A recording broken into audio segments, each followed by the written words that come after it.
microphones, if you would. So, and you said Kyle is ready? Okay. Okay.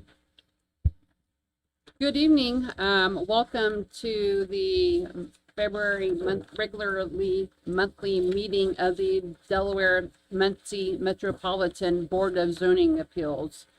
We will first begin with the Pledge of Allegiance. If you can, please stand, and Eileen will lead us, if you would, please. I pledge allegiance to the flag of the United States of America and to the republic for which it stands, one nation, under God, indivisible, with liberty and justice for all.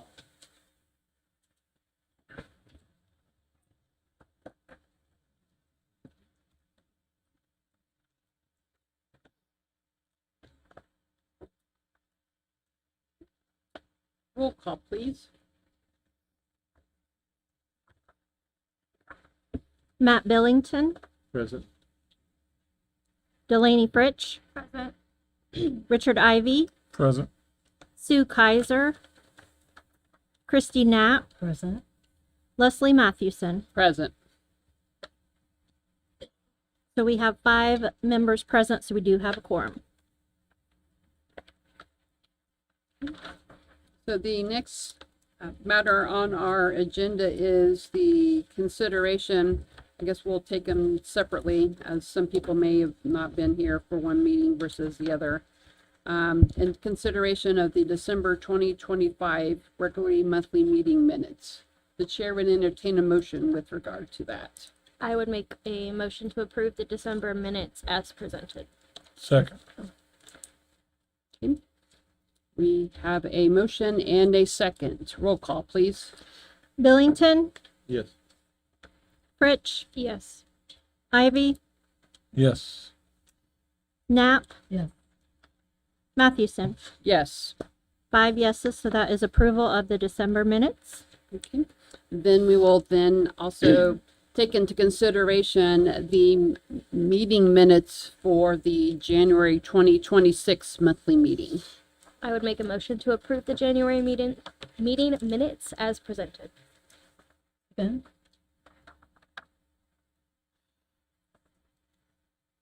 Okay, we have a motion and a second. Roll call, please. Billington, Yes. Fritsch, Yes. Ivy, Yes. Knapp, Yes. Mathewson. Yes. 5 yeses, so that is approval of the January minutes. So before we get started with our hearings on the matters, I'd like to address some of the rules that we have here. So first of all, we would ask that if you have your cell phone on, if you could please turn it off or put it on silent. Secondly, we would just ask that everybody would refrain from making comments against anybody that may be talking. Not everybody has the same opinion as to what they would like to see happen. So we just ask for courtesy of everybody speaking tonight. So when your case is called, you'll be going to the podium here and tell us your name and address. So everybody who comes and speak, they will need to provide us with your name and address. So after the applicant is done providing us information about their case, then anybody who is in favor of the application would also be able to speak. Then anybody in opposition would then be able to speak.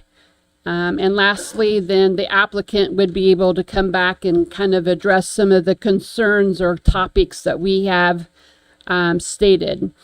With some of these situations where, like, I believe our first case where we have multiple people that are here, we would just ask that if you can refrain from repeating the same thing over and over, and just provide us with additional information that may not have been addressed by others. With regard to approval or disapproval of your case, right now we have 5 members present. One is absent, and we are waiting an appointment from the county for a slot. But in order for you to have what's called official action, which means your case would be fully decided one way or the other, it would take 4 of us to vote one way or another. If we can't get all 4 of us to decide in one way versus the other, then your matter will automatically be reset for the next meeting, where we would probably just have you give us additional information, maybe some concerns addressed again. So we will begin with then new business then. BZA 02-26 Jurisdiction Board of Zoning Appeals, being a public hearing on the matter of an application filed by Kingdom Recovery LLC, requesting a variance of use from the terms of the City of Muncie Comprehensive Zoning Ordinance to allow group housing in an existing church building for a long-term sober living in a single-family residence, to allow off-site parking, and to allow the parking lot to not be paved rather than developed according to engineer standards, on premises located at 304 North Waldemere Avenue, Muncie, Indiana, as more accurately described in the application.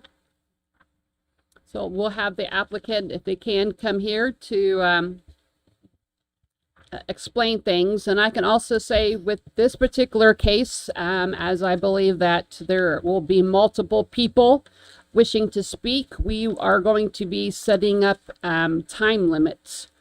So the applicant would have up to 20 minutes.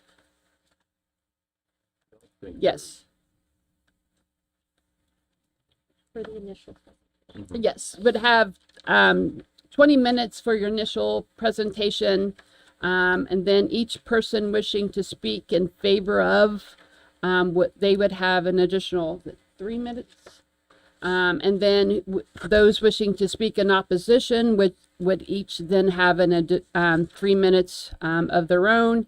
And then at the end, the applicant would have an additional 5 minutes. If there's additional questions that we need to have answered, of course, that would extend our time.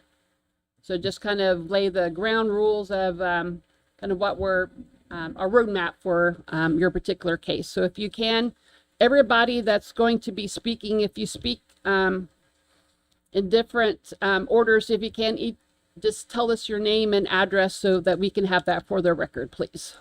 Yeah. I'm Devin Case.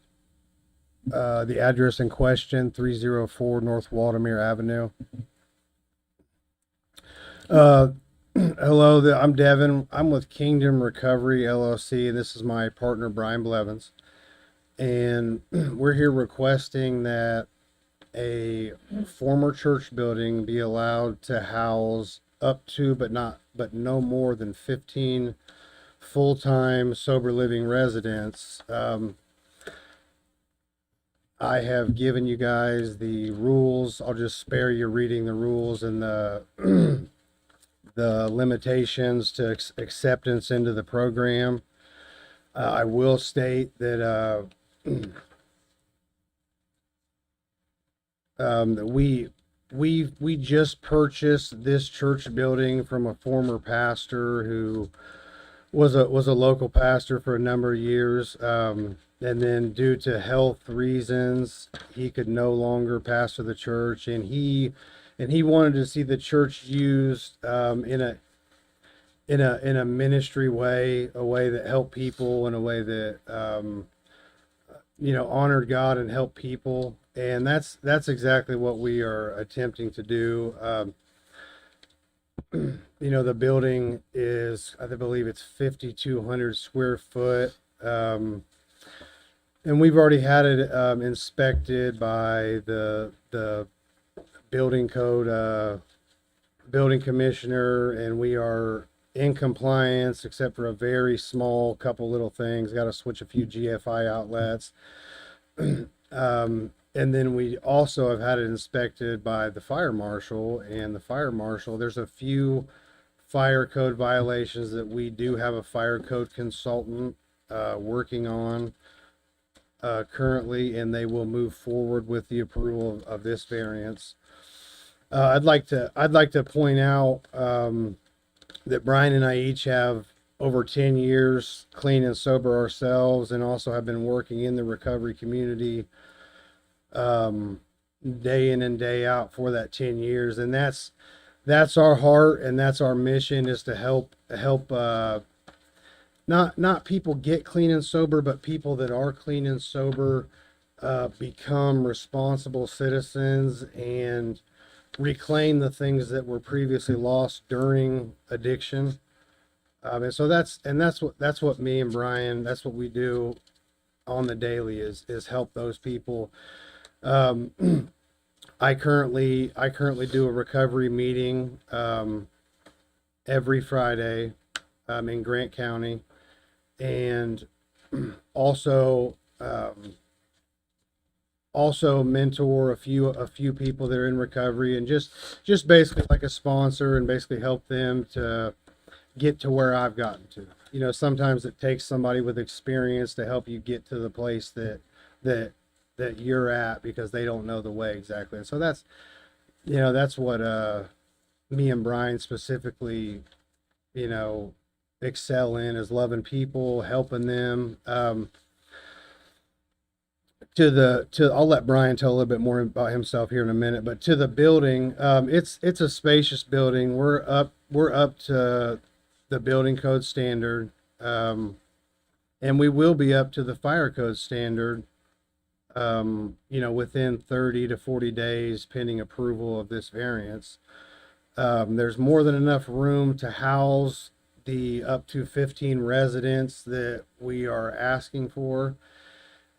And also, I think that the impact to the neighboring houses will be minimal, based on the fact that it was a former church. There is, even without the variance for the two vacant lots that we own, there's still enough parking for eight, I believe up to 8 or 9, potentially 10 vehicles in front of the building. And so we don't, also there is, this is in the rules, and I wasn't going to read through a lot of them, but we have some pretty strict guidelines as far as a 10 p.m. curfew, and no outward disturbances to the neighbors. Actually, we intend and we plan and will have the men be a benefit to the neighborhood, whether it be helping out neighbors, neighborhood cleanup, whether it be providing charitable services to those who can't mow and trim their yards, or if they need help. That's part of working a good recovery program. It's part of being clean and sober. And recovering is taking the interest off yourself and putting it in another. And that's what we intend to do with the residents, is to help them get past. Addiction is not just a substance abuse issue. It is a obsession of self, and we intend to help men long term move out of the obsession of self and put their interest on each other, on the neighbor, on the community at large, and making a good positive impact on the world around them as they previously have not. I'd also like to state that we have a long-term vision for Muncie. I know currently that there's not a lot of sober living, long-term residential housing in Muncie, and I know that that can cause an issue, because some of the men who would be allowed release from jail, or would be allowed to somewhat exit the system, they're not able to, or it has to be outsourced to another community based on the lack of resources in Muncie. And we're just asking for a chance to work with the city and be a part and be that solution. You know, this is the beginning stages, and this is just one building, and it's 15 residents, but we have a long-term plan to help change the way that addiction is looked at, and also the way that people recover by giving them long-term housing, because that can be one of the main hurdles that people cannot overcome is housing. As you guys know, rents are high, and these people may not have, you know, credit to afford a house, or may not be, you know, maybe just have gotten a job. You know, and that's another thing I want to address is when the men come into the house, we require employment or for them to have it within 3 weeks, and we will hold to that standard. But again, we have a long-term plan for Muncie. This is the first of a big impact that we hope to make on addiction, and to see those who are in addiction come into recovery. And I'd also like to say to the board, if there are conditions or boundaries or limits that the board wants to put in place to make sure that this stays within the bounds of what you feel is comfortable or acceptable, we're more than willing to do that. We're more than willing to comply with any of those boundaries you guys put in place. Again, we're just looking for a shot, and we hope to get it. Thank you. Hello. Good evening. My name is Brian Blevins. 409 North Jefferson Street, Hartford City, Indiana is my address. 304 North Waldemere is the property that we had purchased. So I think a question would be raised to why Muncie, someone that lives in Hartford City, and someone that would live in Grant County. Now, that's a good question. It's probably going to be posed. I'm a peer support specialist in Grant County. I've been working professionally, a part of the CORE program, for a little around 8 years.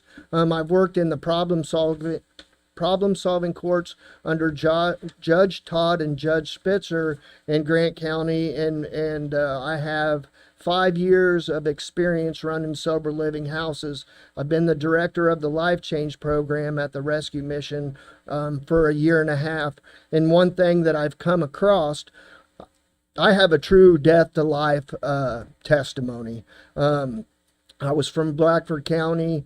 Basically, at 42 years old, I was facing what would seem like life in prison. And it was Muncie that came to Blackford County and kind of brought the hope to a jail cell that I was a resident in. And it was through AA and NA, and they came in there, and that program really gave me hope. And that's when I had my first real encounter with God. I was on disability. I had an anxiety disorder, major depression, and I got out of jail. Obviously, I didn't go to prison. I got placed on house arrest for 6 years with my parents in Hartford City. In those 6 years, I really had the ability to change my life. I was under close supervision. When I was on home detention, I lived in sober living for 6 months myself. And know a lot about sober living. But when I was able to get out of jail, I came to Muncie.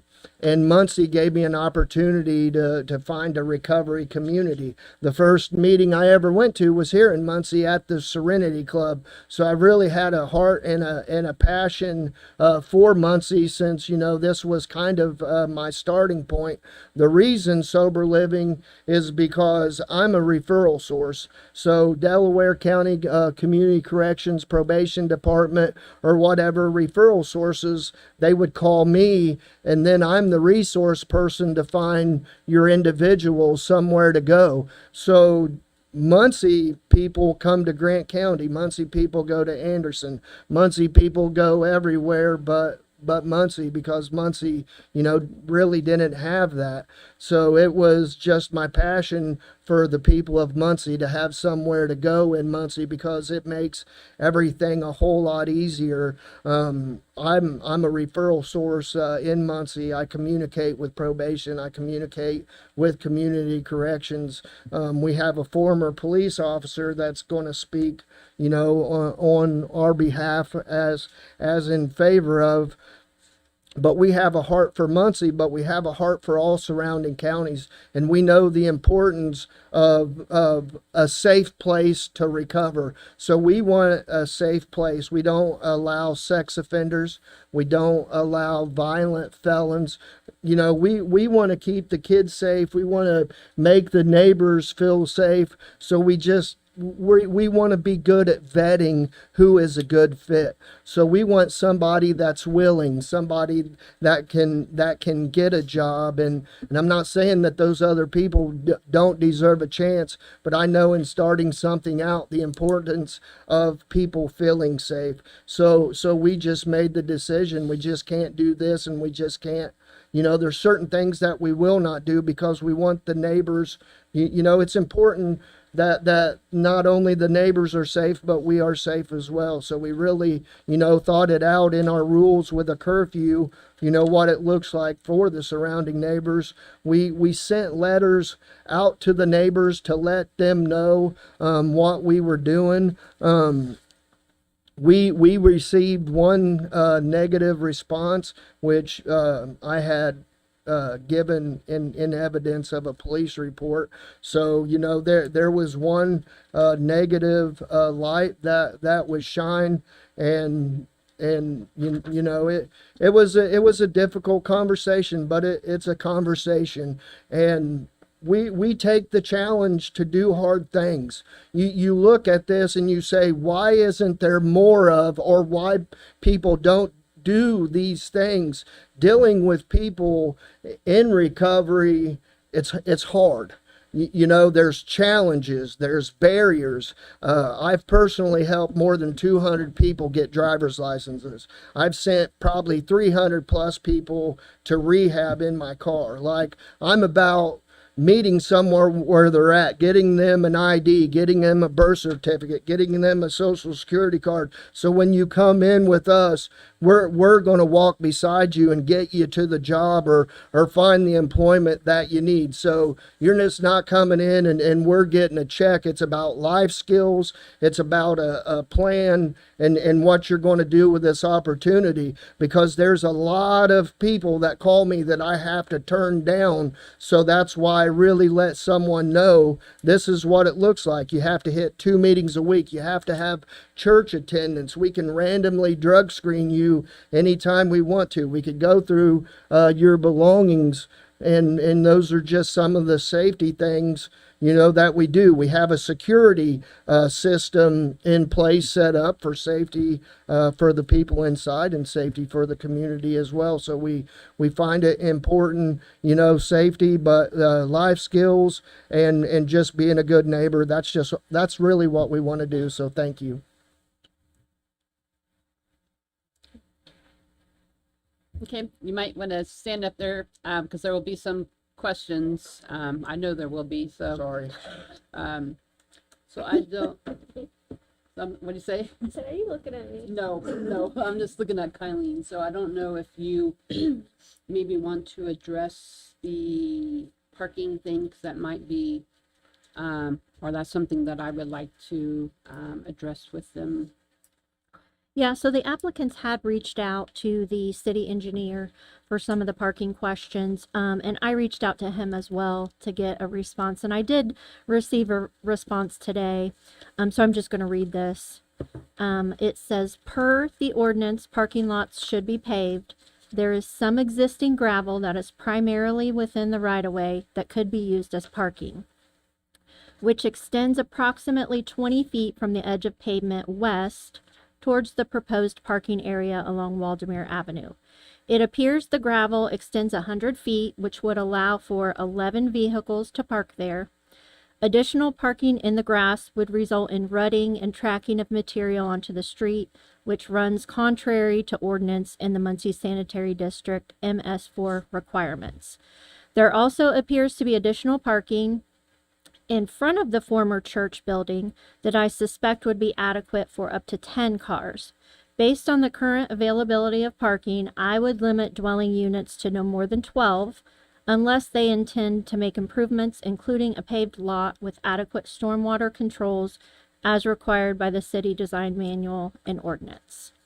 So that was his recommendation, emailed to me today, and that's Adam Leach, Muncie City Engineer.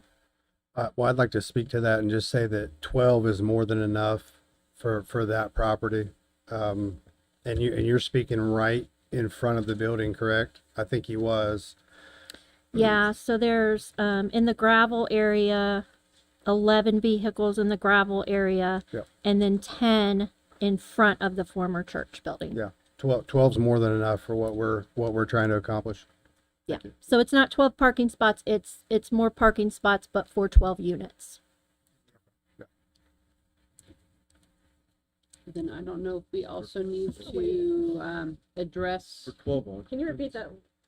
Yes, so basically he's describing 21 parking spaces are available, but he would recommend 12 dwelling units. There's concrete across the street. So there's 2 empty lots and there's concrete across the street, but you're not going to park in the grass, obviously, over there. But there are spots across the street that I do believe that he's speaking on. That's across the street from the building. I did provide the board with a copy of that email too. And and I don't know if you at this time may want to address that the board also has other emails in favor of and opposition to since we've received the packet. So just in summary, in your packets that you already did receive, there are 11 submissions that we received, 10 in support and 1 in opposition. Those were all included in your packets. Since you received your packets, we received the email from Adam Leach. We received 2 other emails in support. And then from the applicants in Kingdom Recovery, we received the explanation of the police log that does describe the incident was not related to the property that you guys own. Did you want me to speak to that incident or no? You can maybe if the yeah. board has questions. Yeah, I think maybe at some point, yes. Okay. So, I don't know, I guess I can start. So maybe one of the things you might want to explain to the board and maybe to myself as to, I guess, the difference between a treatment facility and, I guess, what's the term that you use for what you're doing? So a treatment facility would require treatment there on site. So, a nurse, a therapist, what that would entail. This entails more, it would be more like someone further along in the recovery renting a room to learn life skills and be held accountable, and the budgeting, like all those things that we do. It's not a treatment facility, so you're not allowed to have narcotic medication, you're not allowed to be on Suboxone, you're not allowed to be on methadone. So things that the state would require to deem something treatment, we don't provide those things. So yeah, so and we're also wanting to get state certification too. I kind of left that out, but treatment would be the staff that you would have to carry for, you know what I mean? It's an extra layer that we're not going to do because of our vetting. Okay, sure. And then you had talked about rules, and I guess, would you be willing as a condition to agree that you would say that there would be no sex offenders or serious violent felons permitted to be as a part of your program? Absolutely. There's a background check done, and we make sure that there are neither sex offender nor violent offender that can be a part of the program at all. Okay. And if they lied on their application and we did not know that, we would remove said individual if we miss something, you know. Okay. And if you can, because you're kind of talking back and forth, because we have to keep records, you might want to say your first name or first and last name before responding, just so we can keep track of, because we write all of this stuff down. So with regard to supervision, how does that work? Because you've talked about if this happens that somebody would leave. Is there somebody that's like staffed, or how often is somebody coming and checking to see what's happening at this facility? Yeah, Devin Case. We have daily supervision. Brian, myself, and or another staff member will be by the house daily to do check-ins. We also have 2 and 3 weekly meetings depending on the progress of each person, the time that they have in the house.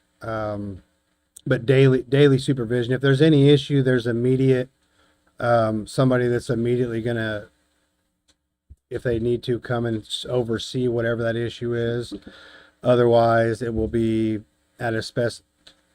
it'll be a time specified by the person that's on call that day. Okay. Yep. Because I know that unfortunately the stereotype is, unfortunately, at times, once an addict, always an addict, and you're hanging around individuals that maybe selling or using drugs. So how would you address the presumption by some people that your applicants or your participants are going to have drug dealers in the neighborhood, bringing forth crime and those particular types of things? Because I know that that's one of the things that will be brought up. So Brian Blevins, 409 North Jefferson. Sure, you're fine. All right, sorry. So addiction, we try to teach it's a people, places, and things deal. Same people, same places, same things get you the same results. So we encourage, those 3 things, not to be a part of someone's recovery. So, that was the importance of, I could send someone to a 28-day residential treatment. And if I sent them right back to where it's around the same people or doing the same things, that's kind of like what you see. So accountability is everything. Having eyes on someone. And one thing that I do daily is I walk in and I make sure you have your bed made. I make sure your area is good, because I can tell a lot about a person when I walk in by how they make their bed or they don't make their bed. I've been doing it a while, and it's kind of a fascinating thing. It's a mental health deal. And if you can encourage someone right at the beginning to make a small task, they don't have to come back to the same mess. And it's been a real healthy thing. So even when a person's not there, we kind of can still tell where they're at, by how they're making their bed and who they're hanging out with. We know who they're hanging out with, and accountability. So they call it snitching. you know, Yep. who's the snitch, right? Right. Well, snitching is you're in trouble and you want to get out of your trouble and tell on somebody else that's in trouble so you get out of trouble. Accountability is when you're doing the right thing and you tell on your brother because you don't want him dead. You don't want him back in jail. You don't want those same things. So we encourage accountability. Telling on your neighbor, that's what we encourage. That way they're not going to be a statistic or they're not going back to Sure. prison or be in jail. So we really try to sit down one-on-one and hammer home, this ain't snitching. This ain't that lifestyle. You're learning something different, and holding other people accountable is really what we're looking for. I'm going to speak to this as well. Devin, Case. The camera system, number one, is in front of the building and it's seeing two different directions the entire front of the building. And also there are cameras in every major walkway and area of the building. So those are being watched by 2 and 3 people's cell phones at any given time. If there's an incident, or if there's even something spoke about, we go back and then look through the footage to make sure to have evidence and proof that this happened or it didn't. And then secondly, there's no visitors allowed inside of the home at all. So if there's 15 men living there, there's 15 people allowed inside of that building other than the staff. So they have no visitors. They can't even see family members, children. They can't have people out in front of the building. They're not allowed visitors unless it's by special privilege or they get special approval or we are present at the facility to oversee whatever that is. And that's for liability. And also that obviously would cut down on anybody coming around who is not a resident who may be bringing trouble to the neighborhood. Sure. So I know that you had also talked about, like, that you may be okay with limiting up to 12. Is that something that you would be willing to, I guess, verbally change your request to have it so that up to 12? Brian Blevins, if you guys were better with 12, we're better with 12. So, whether it's 12, 15, 10, we just want to love and serve people. So we're not putting like a dollar sign. Obviously you have to pay your bills. We have insurance. We're an LLC. We're not a nonprofit. So you have to have as many people in there to make something run business wise. So you also have to look at what you're doing as a business, because we got to pay the gas bill, the electric bill, the water bill, the insurance, the property tax, and the liability insurance, and some, you're not always 100% on people that are there with the ability to pay their rent. So 10 to 12 is good, but we just looked at a number of how could we financially sustain, because this is sustainability. We want something that's going to last. We don't want to start something and have to end something. This is about something that's going to last, so we could do it in other places too. So we've got a bigger vision of what we want to do. Okay. That's all the questions I have. I know that there may be some other questions. I have a few. So the questions will go back to the applicant or one of the applicants. I guess I just want to clarify for the sake of the record that the building is not currently being used in the capacities as described in the application, correct? Devin Case, the building is vacant. Okay. And then I was wondering if you could speak to, so we have various different cases that we hear before this board, but something that's pretty common for low-income housing projects is that residents, a lot of them don't have vehicles. So I'm curious if you guys would expect that all of the residents that would be staying at the facility would have a car, or how that would kind of work. Devin Case. No, normally residents share rides with one another, at least for the first 3 months of their recovery program until they are able to get back on their feet, pay all their bills, pay their probation fees, and pay whatever whatever bills they may have. There's not going to be a time when all 12 people have a vehicle. And even if there was, those people normally will graduate the program and move on. Normally it's about a year-long program. So everyone doesn't have a vehicle throughout the duration of the year-long program. So to clarify for the existing specs of parking, then, do you foresee people, I guess the lot that is adjacent to the property, do you foresee that needing to be used for parking, or would the parking that is paved on the church lot be sufficient for purposes? Devin Case, the parking in front of the building is gravel. In front of the building. No, we have enough parking in front of the building that we don't have to use the 2 lots that we own adjacent to it. And then my last question is just for my knowledge, if you could give an expectation of how long you would expect a resident to be in the facility.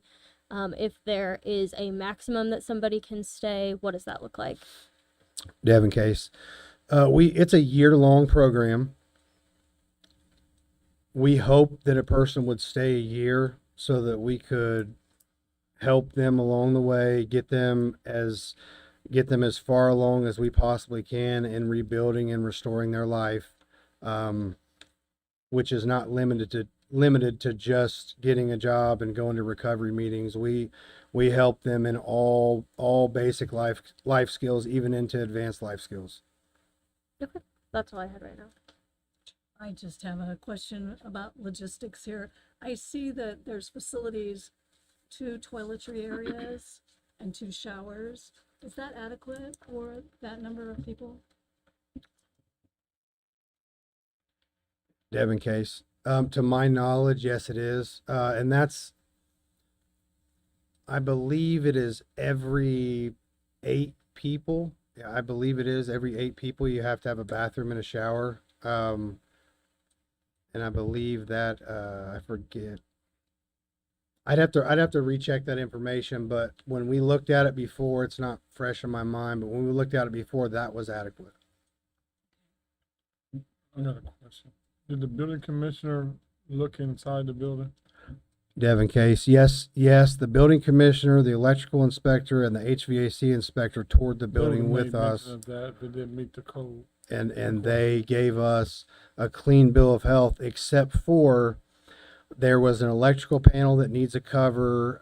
There was a few GFI outlets that needed changed, and I believe there was a piece of Romex cable hanging down from a drop ceiling like this that has to be capped and put back above. But other than that, we had a clean bill of health. The other question I had is about the parking. Is that parking for future expansion that you made it part of the packet, since no one most likely will be using it? Or is it for if you had a celebration or a graduation or something like that? Devin Case, we are open to conditions or boundaries by the board. If you don't want the lot used at all, it won't be used. It's just 2 vacant lots that came with the property that we purchased. If there was a development in the future, we haven't discussed it, and it would have to come back before the board, and we have no plans for that at this point. If it sits empty, that's absolutely fine with us. So it was more FYI, we actually own across from the Central. Yes, sir. Brian Blevins. Sorry, sir, I just want to touch on it, but there was the question of could we use the parking in front of the building. So we really brought up across the street just in case the city would have happened to say no. So we had a backup plan. So our plan would have been to use across the street. It would have just been for whatever reason if the city would have said no. Any other questions? My question is maybe more so for Kayla, but I don't know if she'll know. I was just curious if you did know the requirement for the bathroom with the amount of residents that they're gonna have in the building. I'm not for sure, but I know that the building commissioner is the one that checks it, and they got the okay, so they should be good. Sufficient enough answer for me, thank you. Okay, I think the applicants, you can have a seat now, and then, so we will begin the portion where, those wishing to speak in favor of, will be able to speak, and as a reminder, you will be, limited to 3 minutes, and again, we would just ask that you not repeat the same information that we've, previously heard. So, again, you'll need to give us your name and address when you speak. Hi, Dan Tucker. I live at 3401 West Catalina in Upland. Briefly, just want to address two things. We are insuring the building, and this, and our agency only has two other such ministries, corporations, whatever you like to call it, like this, because we are incredibly picky. We like to protect our assets. And so we honor and respect the board. You have a responsibility on your shoulders to protect the people around it. So in my experience of working with agencies like this for over 30 years, you don't ever have anything perfect right up front. It's constant guidance, constant looking at things, working with the board, working with commissioners. One of the things that we will do, we're putting our assets on the line to protect them, is inspecting everything top to bottom, even after it is already inspected, making recommendations, constantly listening and guidance. We are very impressed with these gentlemen and the experience they bring this. So we just wanted to say, from a money standpoint, a safety standpoint, we would not be backing, our agency would not be backing these gentlemen without the experience already. And I appreciate the fact that they're so willing to be flexible. And then I'm going to say one more quick thing, because I was told there's a buffet here and I don't see it, so I'm getting ready to leave. The difference between what they're doing and what some of the others, that was a great question at the beginning, is you go do a lot of the heavy lifting in a 4-week place that costs a lot of money that most people can't afford. What these gentlemen are doing with the view of this is, where do you go afterwards? And there are men like and women like me that served our country, saw some really terrible things, experienced some things, and used alcohol to address those things. EMT, police officers, firefighters. I wish we'd have had something like this back then, where somebody said, okay, we piled all this on you for a month. Now, how do you flesh it out? How do you live it out? How do you turn this into your community, your family, and be responsible? And that's what this ministry, corporation, whatever phrase you want to put on it, they're addressing the heart and souls of these men to take that next step to be responsible citizens. And I know that Muncie's going to be better for it. And we just wanted to say that we'll be tougher on them than you will. We see things, we'll constantly, because our assets are on the line, these men are willing to keep step by step. No one has it perfect right up front. When we see something, or something's identified by the board or by whoever, it will be taken care of. And with your responsibility to care for our community, we wanted to assure you that's top priority. And there's not a buffet, right? So I was lied to. Nope. Okay, I'm going to go home then. Hello, my name's Jeremy Spencer. I live at 978 South, 372 East, Marion, Indiana. Good evening, and thank you for allowing me to speak. My name is Jeremy Spencer, and I'm here today to strongly support the variance for Kingdom Recovery. I want to begin by sharing why this is personal to me. I've known Devin Case and Brian Blevins for over 7 years. We've walked together in the same small group at church that entire time. I've had a front row seat to their integrity, their compassion, and their unwavering commitment to helping people in recovery.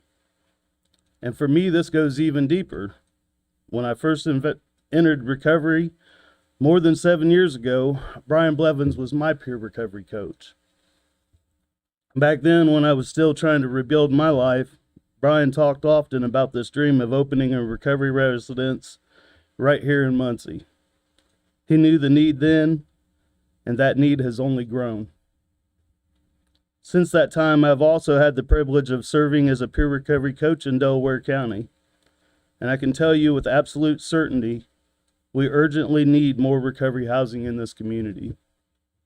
One of the biggest barriers I see, especially for men coming out of incarceration, is the lack of safe, stable, supporting housing in Delaware County.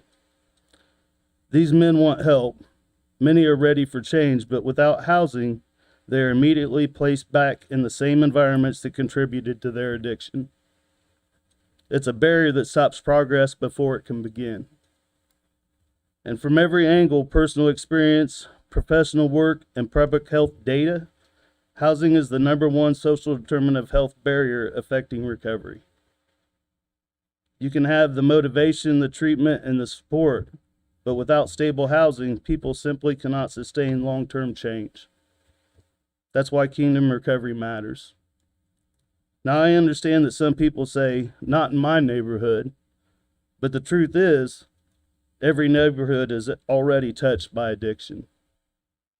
Addiction doesn't discriminate, not by wealth, not by ethnicity, not by background. It affects every zip code, every street, and every type of family. The real question is not whether addiction is present in a neighborhood, it's whether hope, structure, and support will be present there too. I'm here today because Devin and Brian played a vital role in my recovery.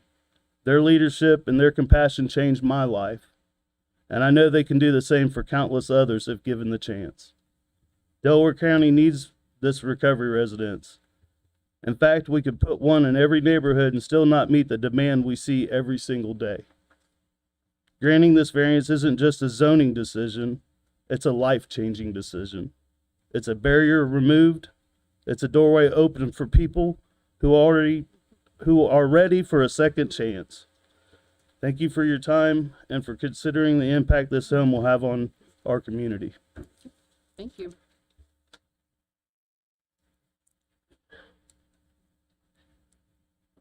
I'm Ken Fuller, and I reside at 3119 South Nora Drive in Newcastle.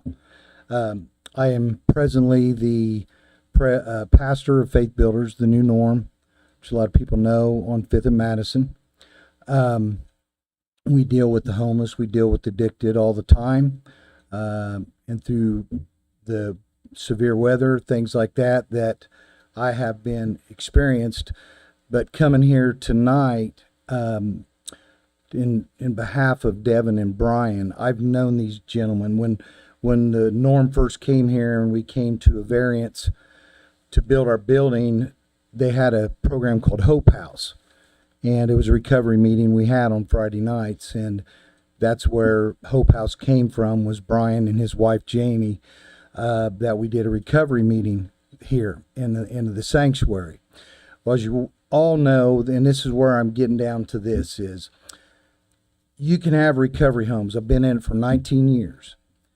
And we have Wayside Mission, which has been a women's recovery home for quite some time. And so our residence been empty for about a year and a half. And so to say this, Brian has 5 men down there. And if you would ever go in and see, because I've had recovery homes, Connorsville, Wayside, I can go in that house every minute. It's spotless. The men make their beds. They take care of themselves. And when he had the men before they had to move, there was 12 out of the 14 men had jobs and was working. And these men in this place now are working and being very productive in our community. And so I'm just be glad that we're only limited to the five, but I thank God that I can put this here for Muncie, because it's what we're here for, because there's a need. There's a want, and if you put, I've seen leaders, I've had leaders, and I've never seen two men like these two men that lead these men, because I've been in a lot of recovery homes. They trash, the beds aren't made, there's no organization, and these guys walk the walk and they talk the talk. And this is really what they're saying to you tonight is the truth. And we have had no issues, no problems, and they're walking it out. And all I can say tonight is this is needed in Muncie. When Brian came to me and we talked, and I turned him on to this place to let him know, hey, Muncie does not have anything. We got Muncie Mission, but it's not a transitional home. It's not a home like these guys are portraying to get them in the working class for our community. So these guys are the real deal, and I'm glad to be a part. And I just see that more growth and more things coming to Delaware County for the men that need it. As Jeremy had said, we need this in Delaware County. And if we had 10 more houses, we could fill them. But these guys are true leaders, and they know what they're doing. And I just highly recommend that you guys would consider that, and it would be a benefit to our community. Okay, thank you.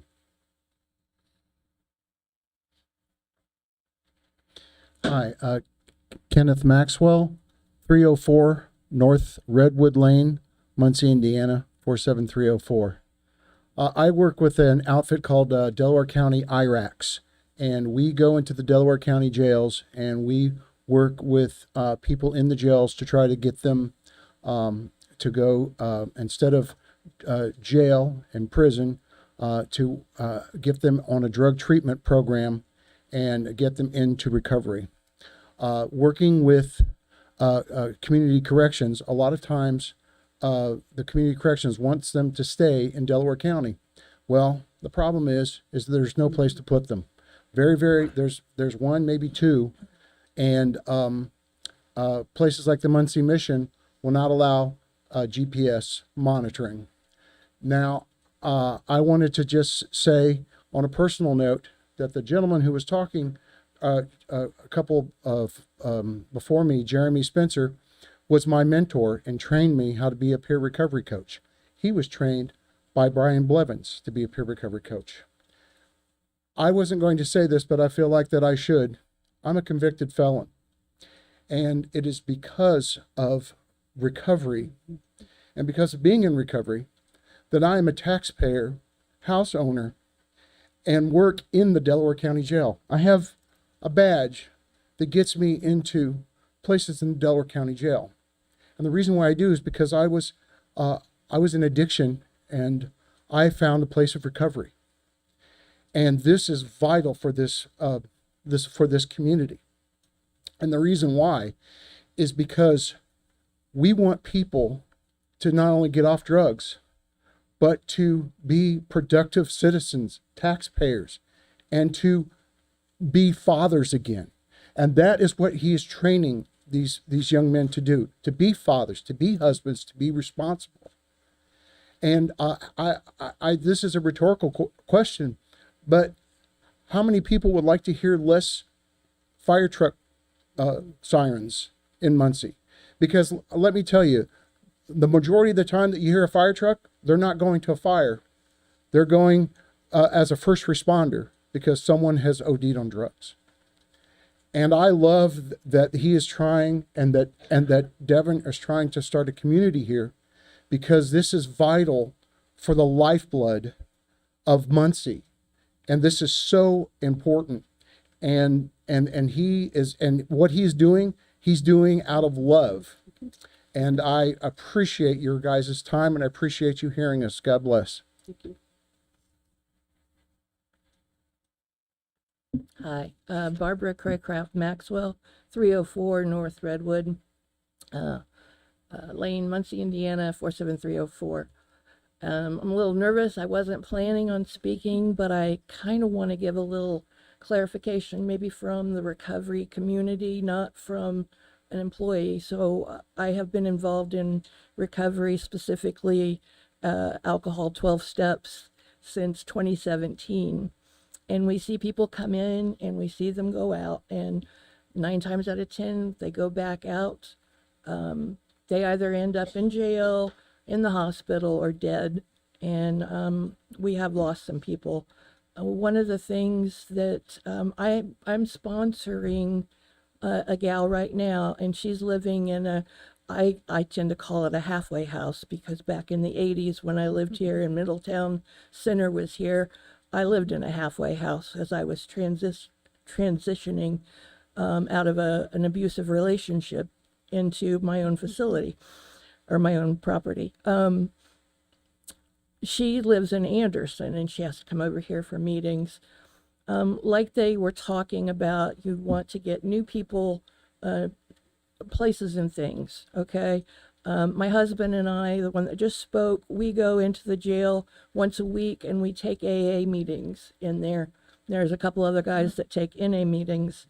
And one of the things we tell the people that are going to a treatment facility, if you have to go back home to where there's drugs and alcohol, look into a sober living facility. The thing about that is if they go to sober living in Anderson or Grant County, and they go to meetings there, they get to know the people there. And then they move back here to Muncie, and they don't know anybody at the meetings because they haven't been here. And if you're shy, it's really hard to walk in those doors. But we tell them meetings, and get to know. It's a community. Recovery is a community. We love on each other and we support each other. And yeah, I think that's about all I have. Thank you for listening. Thank you.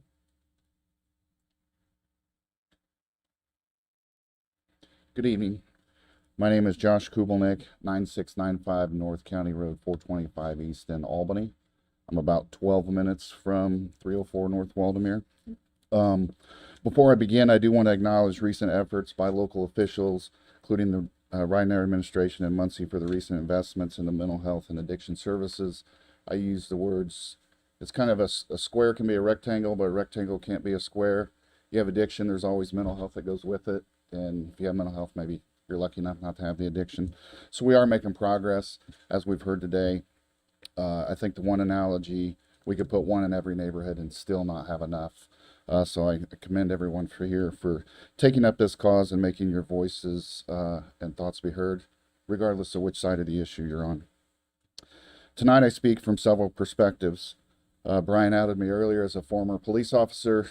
I'm a former City of Muncie police officer full-time, attended the Indiana Law Enforcement Academy in 2006. I was also a Delaware County Sheriff's Reserve Deputy. Have a total of about 9 to 10 years in law enforcement. Current business executive. I have 5 kids, and myself, someone with over 10 years of sobriety. I also come from a family deeply impacted by addiction. I've seen the effects of substance abuse disorder through law enforcement, through family, and through my own personal recovery. I personally know Brian Blevins. He himself has over a decade of sobriety, 5 years experience supervising sober living homes. As he mentioned, worked alongside court officials both in Grant County and Delaware County, and has become a resource and well known around Delaware County, as we've seen here tonight. Just as we're a little bit behind where we really would like to be as far as offering these sorts of services. The data shows that Delaware County has a statistically higher overdose death rate than the state average. Numbers have come down, but we still seem to be one of the counties that are lagging behind. Kingdom Recovery will not be a treatment center, as was discussed earlier. And if you think about how tough this really would be to go in, if you can imagine, I mean, you're basically kind of starting over. And you're not looking for a hand out, you're looking for a hand up. Minimum 30 days sobriety before going in, have to be employed, strict curfew, lots of rules, lots of incentives to get things figured out and get things straight. From my experience in law enforcement, instability drives recidivism, structure reduces it. Many times when I was on the street and people would say, Josh, what do I need to do? A lot of times my answer was, you need to get out of Muncie, you need to move out of Delaware County, go, new people, new places, new things. This property notably was previously a church, a place of restoration.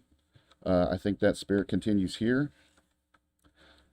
And I'll close by saying, you know, I've watched addiction destroy families. I've watched recovery rebuild them.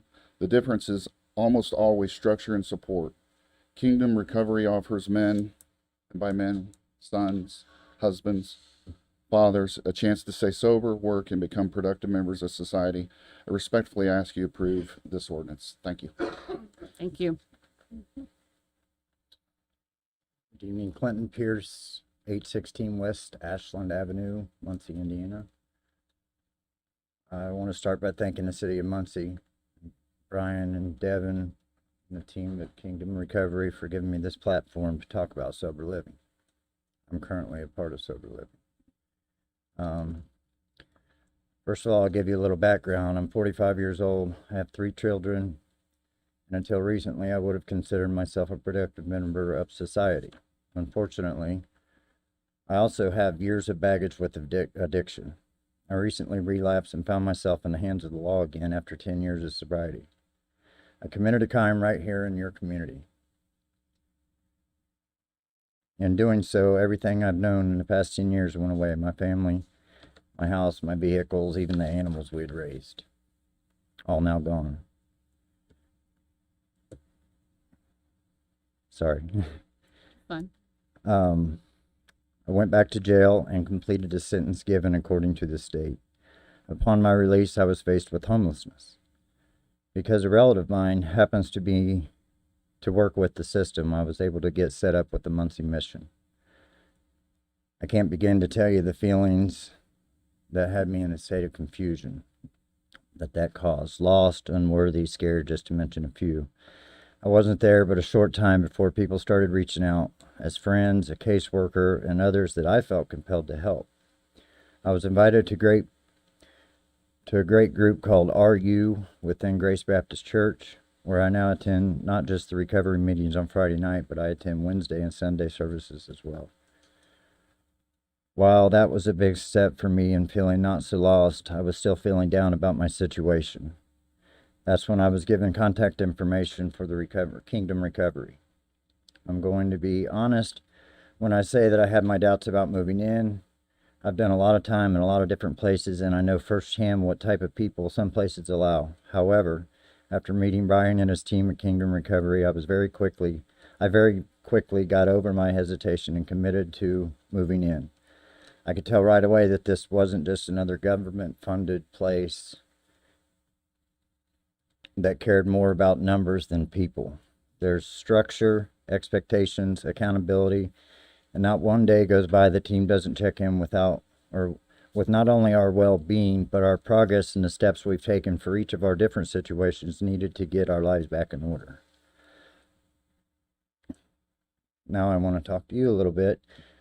Most, if not all of us have been affected by addiction or mental health in one way or the other.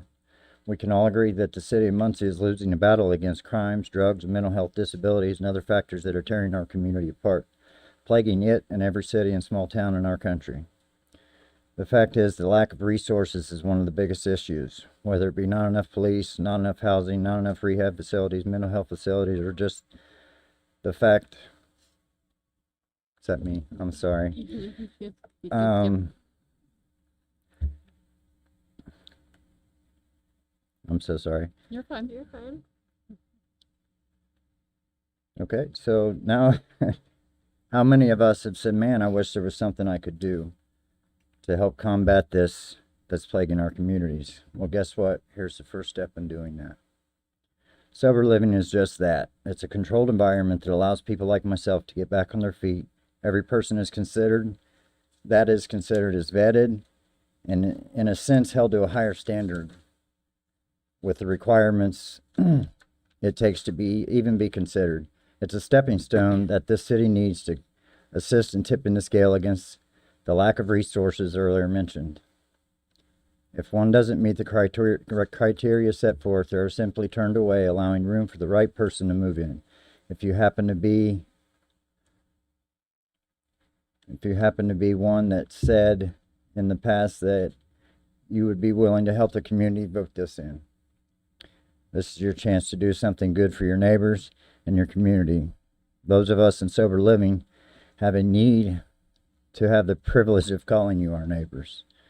It's a part of our healing, and sober living is our way of giving back to the communities that we've helped tear apart. This is our opportunity to fight back by knowing you have a group of people in the Kingdom Recovery Organization that are making sure who moves in next door are nothing more than good human beings that need a safe environment to rebuild what's been lost. This is your chance for change. Thank you. Thank you, sir.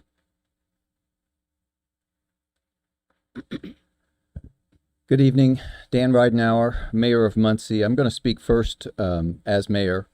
I had received a couple of different complaints and accusations, and I felt like the right thing to do. And I will say that I've received probably not quite double, but more in favor of this particular proposal, just at the mayor's office.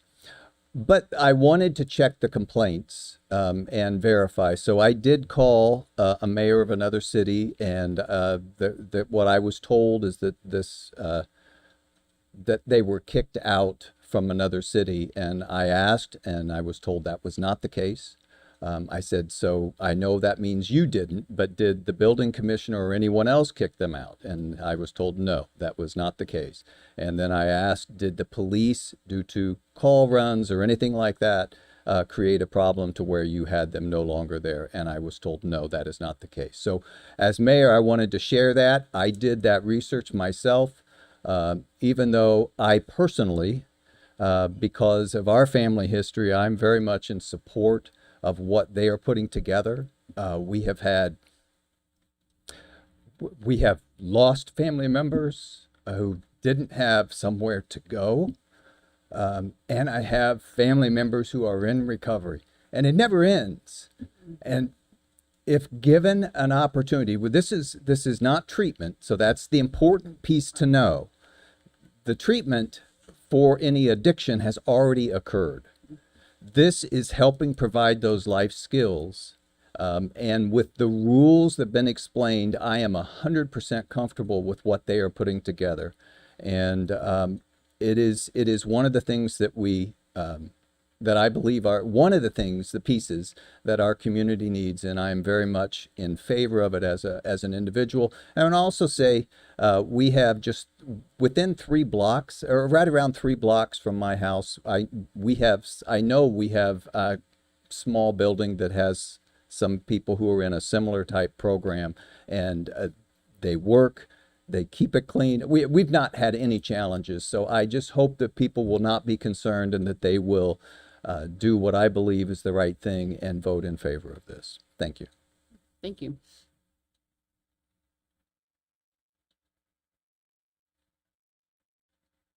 Hi, my name is Melissa Hendricks. I live at 501 North Bennett, which is in the neighborhood, and I've lived here 99% of my life in this neighborhood block from where I live now. And I've seen drug addicts come and go, and I've seen people who think that they're doing good, and the neighborhood goes straight to, well, you know. But I think this would be a good move for Muncie to have a sober livings, because I've seen the adverse, I've seen the opposite of what can happen. And I, for one, think that it would be amazing for them to get the neighborhood cleaned up, because it's pretty bad, but it's more cluttered and more, just needs the brightening up, you know what I mean? And I don't have a whole lot to say. I think it's a good idea, and I've met the guys, and they volunteered at my church, The Norm, and they go all out, and they're not getting paid for that. They go and they work hard because that's what they do. Instead of getting into their addiction, they're getting into work and doing what helps the community. And I am part of the community. So thank you for your time. Thank you.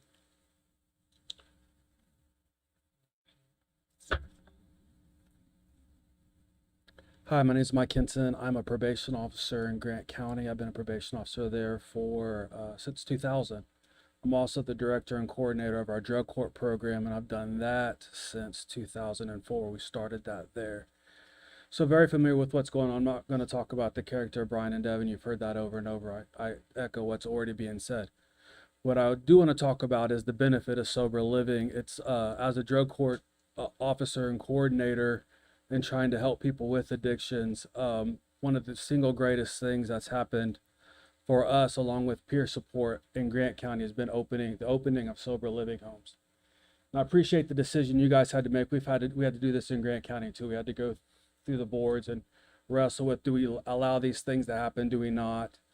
And man, they've been such a blessing to Grant County to have them. Just today in our court session, I got 2 people out of jail because 2 beds popped open in sober living, and we was able to get them started in our drug court program because we had beds available at a sober living facility there in Grant County. And so just from a pure economic standpoint, I don't know what it is here. It's almost $60 a day per person to house somebody in Grant County. So today I saved our county $120, and tomorrow another $120 just for these 2 people.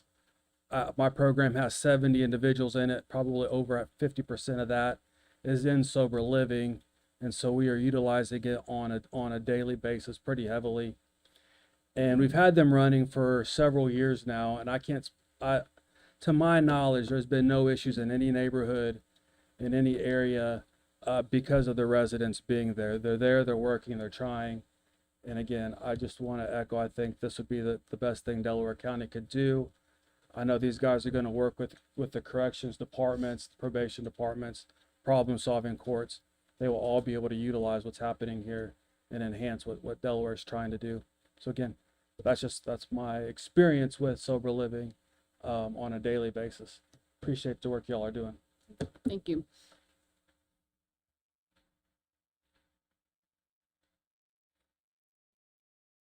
My name is Gary Burnham, 533 East Horton Street, Bluffton, Indiana.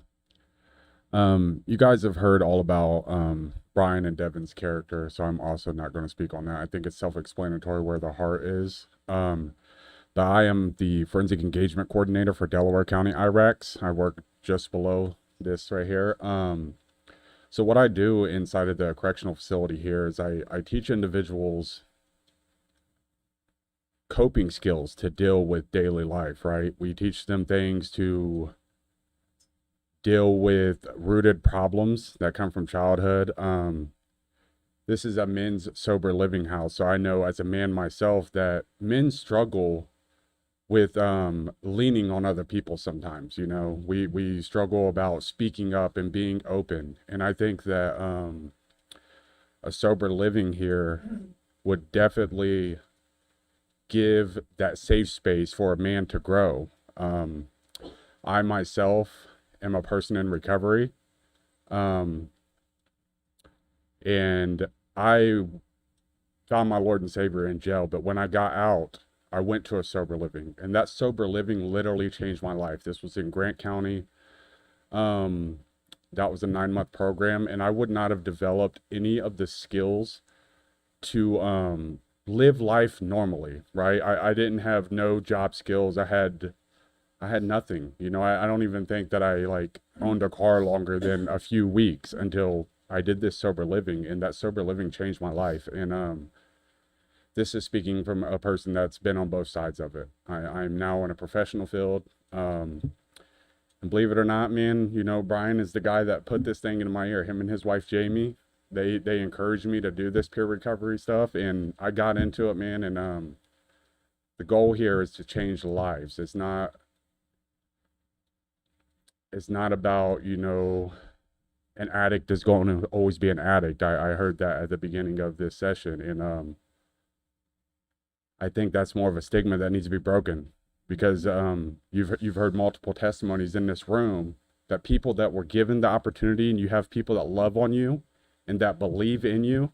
The message is hope. All you do is have to give somebody hope and a purpose, and they will blossom, they will bloom, they will grow fruit, they will show fruit. And that's exactly what a sober living does. And I'm in full support of Kingdom Recovery LLC. And that's all I got. Okay, thank you.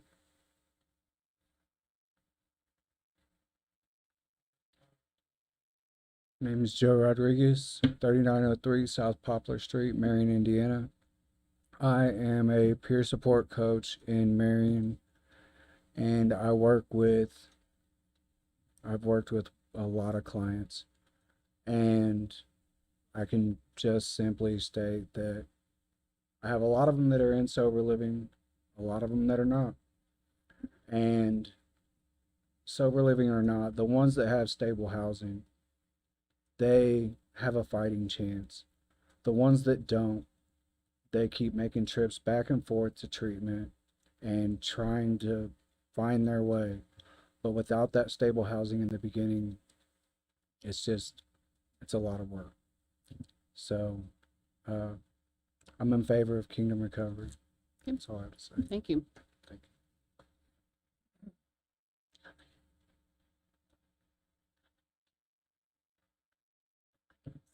Good evening. My name is Jared Hummer, and the address is 222 Angling Road in Farmland. And I came here tonight because I wanted to support this program. I don't personally know I don't personally know Brian or Devin, though I know of the work that they do. And we run in the same circles doing the same type of work. And so Muncie needs this. Muncie needs more opportunities for people to not get clean and sober, but once they are clean and sober, like you've heard, to build life skills. I want to give just a slightly different perspective on this. So we heard that the question was posed, those that would say once an addict, always an addict. And that absolutely is not true.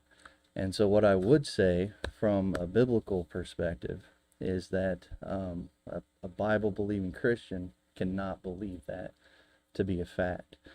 1 Corinthians chapter 6, starting in verse 9 starts out, know ye not that the unrighteous shall not inherit the kingdom of God. Paul goes on to list various sins. And in 10 he says, nor thieves, nor covetous, nor drunkards, nor revilers, nor extortioners shall inherit the kingdom of God. And such were some of you. But ye are washed, but ye are sanctified, but ye are justified in the name of the Lord Jesus and by the Spirit of our God. And I absolutely believe that. Speaking from to a secular audience, I would say that if we believe that, those people are not going to be contributing to positive change in our community. If we don't believe that people can't be rehabilitated, if we can't believe that mental health can't be treated, if we can't believe that addiction can be overcome, we are not going to make any progress. And I was saved out of addiction almost 9 years ago. I was in jail, and now God has allowed me to be in the Gideons. I go into I go into the Delaware County Jail, I go into the Blackford County Jail, and I minister to the inmates.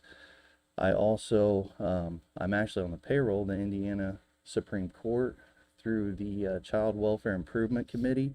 I work closely with DCS.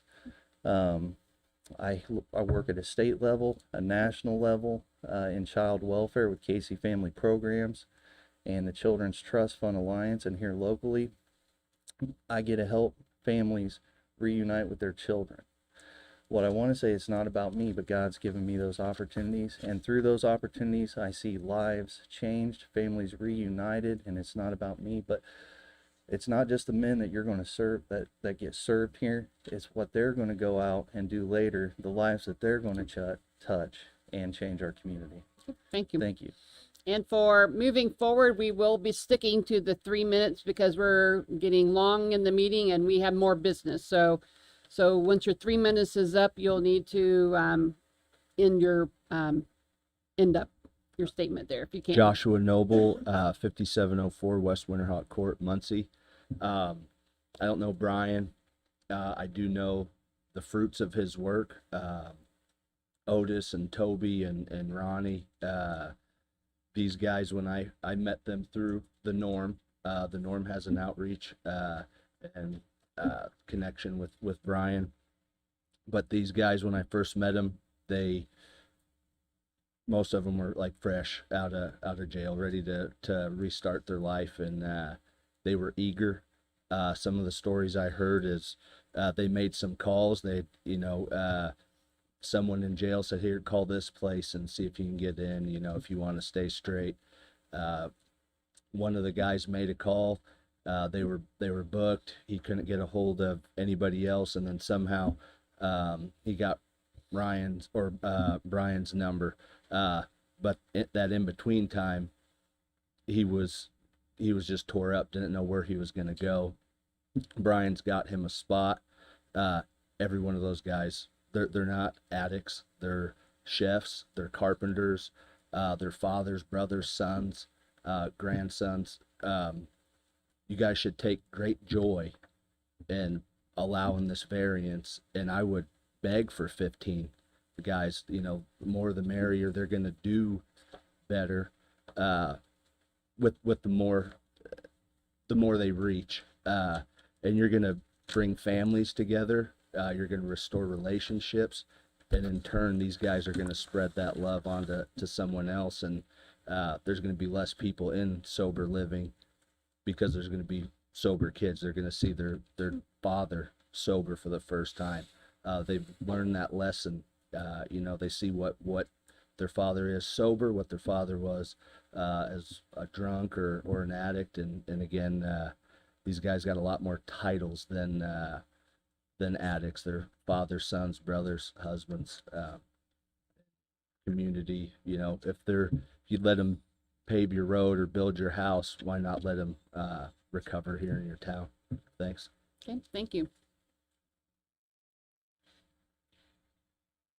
Hello, I'm Adam McDaniel. My address is 1301 South Beacon Street in Muncie. I just want to share tonight that I was an addict for 17 years, and it was the structure and accountability and the love. The same principles that Brian is using as running this house is what changed my life. It's what showed me how to be a true member of society. Now I could say I own my house. I could say I have a good job. I own my cars. You know what I mean? But it was because I encountered the same kind of program that he's offering. You know what I mean? And it's important that people really know that there's help out there.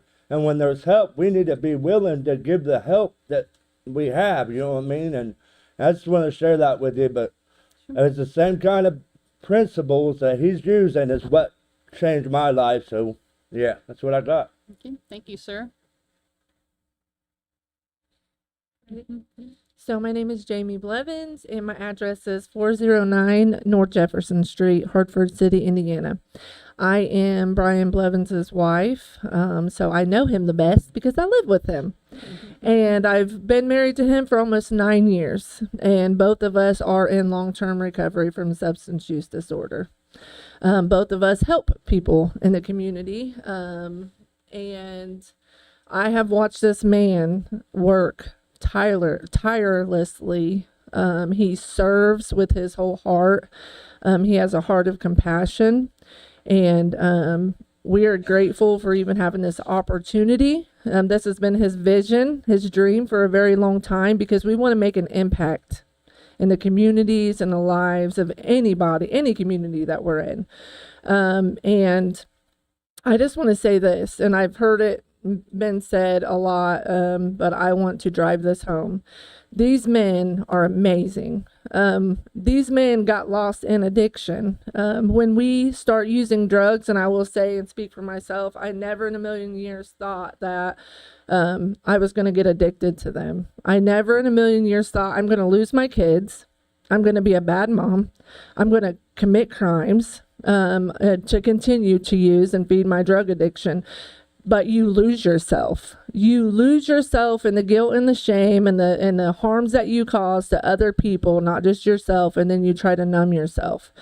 And then this, they come to and they get the opportunity to come into a home where they get to learn and they get to grow and they get to be accountable and they get some hope. And I personally am a part of this. I love to see people grow. I love to see people recover. I love to see people take their lives back. And I am 1000% in support of this. I am. I know Devin, he is an amazing man of God, a man in recovery. Between the three of us, we have over 30 years in recovery. These men are lost. The men that are going to come are lost, and they just need to be found, and they need to find themselves. And if they remain in addiction, all it's going to be is crime. It's going to be death. And we don't want that. We want to be a part of the solution. Thank you. We want to be a part of the solution. And if you're not a part of the solution, you're a part of the problem. And that's something that I've learned. And I actually started voting when I was in recovery and didn't realize the importance of it because a leader told me, if you're not a part of the solution, you're part of the problem. And I'm going to leave it at that. Okay, thank you. Yep. Katina Strau, 1412 West 10th Street. I come today as a daughter and a sister of an addict, but also I work for the Muncie Housing Authority. I'm the public housing director. I see the impact of how inadequate housing has on our community on a daily basis. The barriers that we have to go through, the barriers that individuals that come out of the system have to go through. We can't house anybody until they're 3 years past the date of conviction. And there's not enough adequate housing in our community to be able to house this. I hear the stories every day of people needing housing, ready to give up because they have no place to go. And they're just ready to crawl back in addiction or where they're going because there's no resources for them or anything like that. Our community needs more housing for individuals, whether it's sober living, transitional, or emergency. We just don't have enough adequate housing for the populations that we serve. And I just want to say thank you as a community member, but not only that, just as a housing authority employee, just because the need is great. It really is. So thank you for your consideration. Thank you. So now this is the opportunity for anyone wishing to speak in opposition. They would have an opportunity to speak.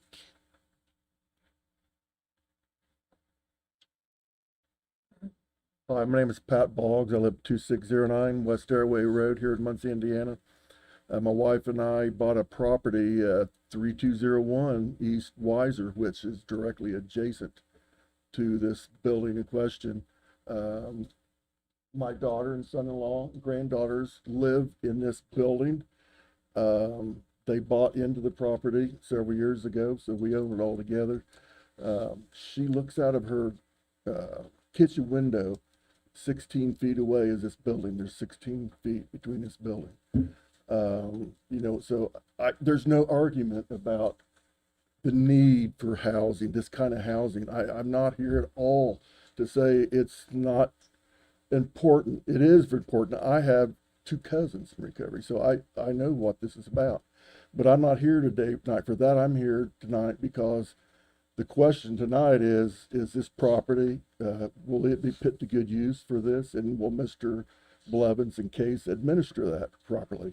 I come here as a parent and a grandparent, most all of which you here in this room are probably parents and grandparents. So hopefully you can put yourself in my position. When Mr. Case said 15 residents, I about floored me. That is a lot, and even 12 is a lot. But the girls have lived there their whole life, and now something like this is going to come up right next door, 16 feet away. Her swing set is probably 30 feet away from the back part of that, and it bothers me. It bothers them. Several times I don't want to speak ill of these people, the people that want to be residents there. They deserve it, but put yourself in my shoes. My granddaughters, you know, my little granddaughter, she had cancer in her eye. She's blind in one eye, sees very little out of the other eye. So I'm pretty sure she probably won't even want to go outside unless somebody's with her. So there's a lot of concern with that. There has been a lot of support, you know, for Mr. Case and Mr. Blevins. They're probably really nice guys. They obviously are. You know, thank God, you know, they're helping people. Thank God they're in recovery. I can appreciate that. A couple things. I don't know if few people know or how many people know, but they had people in there living before this process right here, and they had to leave. They had to take them out. So myself, I know you've heard nothing but good from them, and I'm sure there's 99.9% good of them. But to me, as an observer, when I see something kind of somebody subverting the rules, if I said that right, it kind of leads me to maybe not trust them as much. So, Okay. hey, Sure. I'm the first opposer. I'm probably going to be the only opposer. So, anyhow. That's fine. Go ahead. Pardon me? I said, go ahead. Yes. Oh, but anyhow, I don't know what else. There's a lot of other things I Okay, got to sure. say, but I think I made my point. Okay. You know, I just want you to understand that how people think there's a lot of other kids and families directly right around there.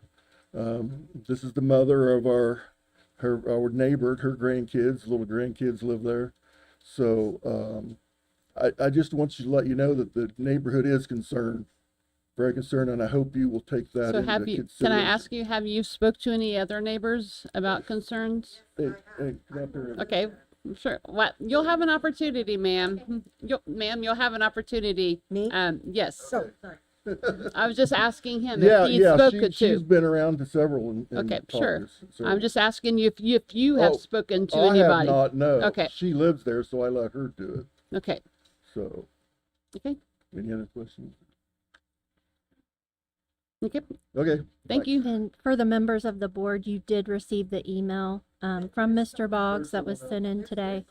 That's okay. I We're just wanna- not done giving you the opportunity. We're explaining things. Yes. Yeah, I just want to mention that the board did receive the email from Mr. Boggs along with a couple of pictures, just to mention that for the record. Hi, Lucinda Privet. And can you bring your microphone down because you're very soft spoken? Sorry, Yeah, that's not fine. always. Yes, you're fine. Thank you. Lucinda Privet. I'm concerned about the address at 309 North Claypool. That is where my younger sister lives with my two nephews. It is directly next door to this property. My little sister's back door is approximately 25-30 feet from the back building, the back of this building. I agree. All of you deserve a chance. Absolutely 100%. My uncle used to run the Serenity House, Rick Lamb. So I have been on both sides. I understand where all of you guys are coming from. You deserve this. However, in this neighborhood, Claypool Elementary is now a Head Start. There is a liquor store that is within 2 blocks. My little sister's house on Claypool is directly across the street from the biggest drug house in the neighborhood. I will testify for that. There are numerous problems with this. I have a problem with there not being a camera in the back of the facility. There was nothing mentioned about the back being of any protection whatsoever. The building is shaped, in the front, it is properly, facing the street, but then it goes very, very far back. Right. My nephew's backyard is no longer going to be open for them to be able to play with, the peace of mind of, are they going to be okay? Are they going to be safe? You know, I understand Muncie has a huge, huge need for this. However, in this neighborhood, I don't believe this is the place for it. I really, truly do not believe that this is the place for it. There are other buildings that would be better suited for this. There are several neighbors that are up in arms over this. I cannot believe that we are the only neighbors that are here. My mom, there's a couple neighbors. I mean, like, I don't know why none of the other neighbors showed up. I guess maybe they thought it was useless. Maybe they thought it was already a done deal. I don't know, since, you know, there were already people living. Sorry, that there were already people living in there in November. I am like him. You know, everybody says that the rules are going to be followed. Well, coming in and checking once a day with everybody having a job and being employed, you're not going to see everybody. You know, like, you might see them once a week, but how are you really going to see all these people? I've been on both sides of addiction. You just, how are you going to know? How are you going to be for sure? My nephews are my concern. They didn't make the mistake of going to jail. They didn't choose to get on drugs. They didn't choose alcohol. And they sure as heck did not choose to have to live next door to this building. Do you know what this building used to be, and when was the last time it was occupied by someone else? It was a church. So there were people coming in and going out, and probably more, were there people coming in and going out of this building during the period of time that it was occupied by the church? Yeah, at the front door. Okay. I mean, as I was going to say, she can probably answer that better for you. Sure. I'm writing with my JAR Community Church pen. So, I mean, like, as I am a Christian as well, I definitely believe everyone has a fair chance. You know, they deserve that. However, this is just not the right place for it. Okay. So, thank you.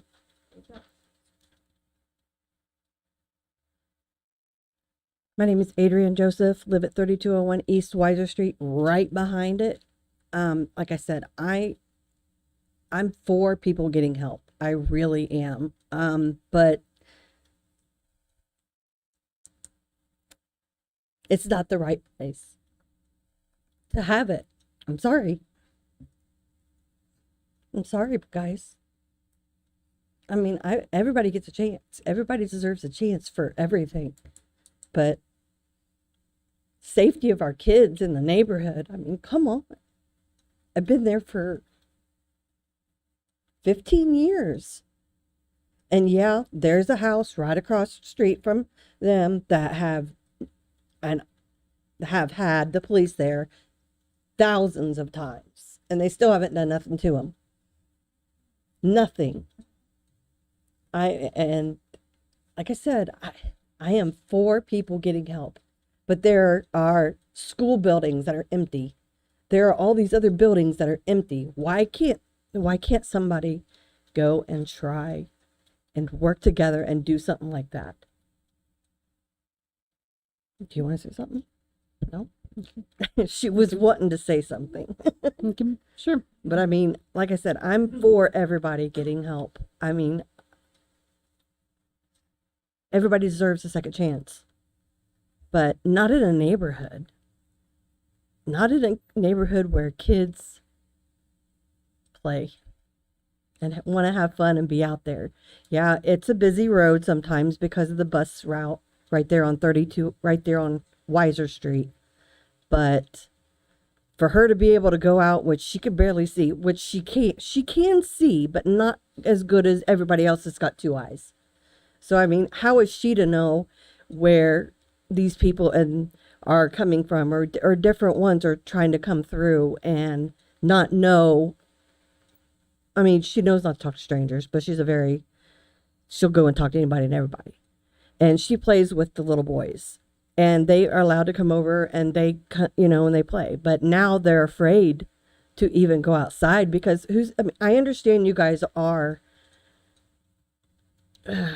monitoring or supposedly know of who you're going to be bringing in and everything, but who's to say that they're not lying of what they're, I understand you say you do a criminal background check, but even people can even do that nowadays and go and lie and fudge all that on the computers and all that. You could always go through the, I mean, I don't know. I'm sorry. I'm just for everybody getting help, but not in our neighborhood. Thank you.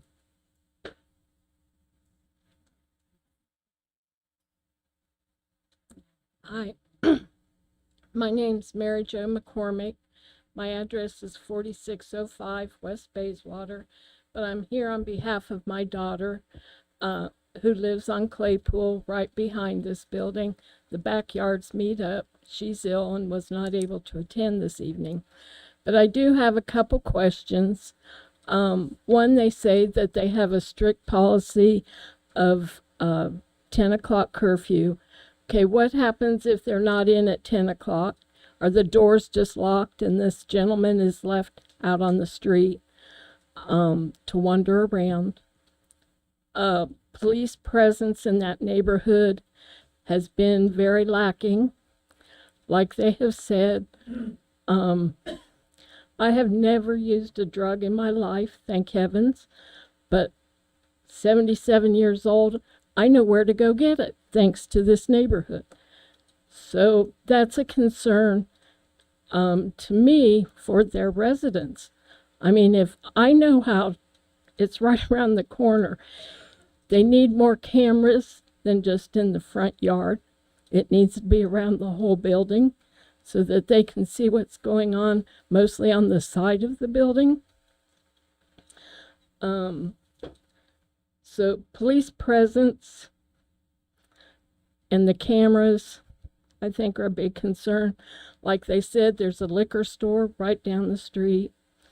In babysitting, one of my entertaining things is sitting in the living room with the lights out, and I can watch the traffic, people on their bicycles all throughout the night, hiding behind trees and walking down the streets and on their bicycles, and it's really entertaining. So this really concerns me with their residents, if nothing else. Sounds like a wonderful program and well needed, and if you want to put it in my neighborhood, I think it would be wonderful. I have no problem. It sounds like you do a great job. It's just a bad location. Okay, thank you. Okay, anybody else wishing to speak? I just have one thing to say. I sat here. You have to give us your name and be very quick, ma'am, please. Lucinda Privet. I sat here and while everybody said their piece, it was very quiet. It was very nice. Everybody was respectful. Everyone was quiet and respectful. While all of you got up here and spoke. The three people that got up here. Ma'am. This lady in the blue shirt has been talking the entire time. I think that's very disrespectful. Okay, ma'am. Okay. So we will have the applicants, if you can, please come up and, oh, I'm sorry. My name is Jeff Kennedy, 415 North Biltmore, the neighborhood in question. I have nothing against recovery. Utmost respect for anybody that's going through treatment, holding their sobriety and everything. I have family members that are addicts and recovering addicts, lost people to it and everything else. But like other people have said, this neighborhood, we have problems in that neighborhood with people that's addicts right now, going around stealing things and everything else. And I'm not saying that that's definitely going to bring more of that, but I will say statistically, and I'm sure you guys know this, 6 out of 10 people relapse out of recovery, and he says it's going to be a year facility. It's like 85% for opioids, and the first year is going to relapse. So 6 out of the 10 people, which is going to be more than 12, is what they're wanting to put in there. May add to the problem in the neighborhood, and like they said, you know, there's already addicts around in the neighborhood. Them's probably not a good fit for that themselves, you know, it's just being in a residential area and all that. So that's what I have to say. Thank you. Thank you, sir. Anybody else wishing to speak in opposition? Okay, we will have the applicants come back up. We have some questions to address that's been brought before us. And if you can, also just for the record, give us your name and address again, please. Brian Blevins, 409 North Jefferson Street, Hartford City. Devin Case, 2006 West Bradford Street, Marion, Indiana. So I have written down some questions that were brought out. I guess the first topic, and I guess I need some clarification. There's been some comments about people living in this building since November. Do you know anything about this, and what can you explain to us about that statement? Devin Case.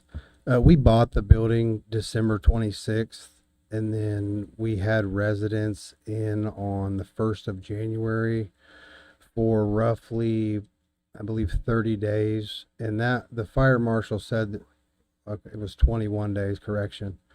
And then we had them moved out because the fire marshal said there were some fire code issues inside of that building that have to be rectified before.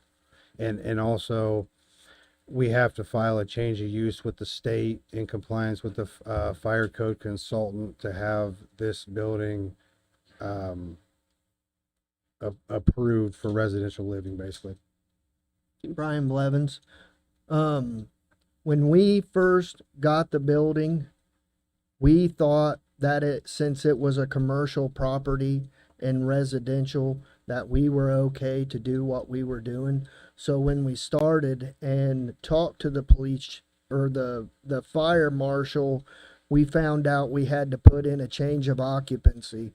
So I went to the commissioner to put in the change of occupancy. That's when I learned that we could not do that. So we immediately shifted gears. We got everyone out safely.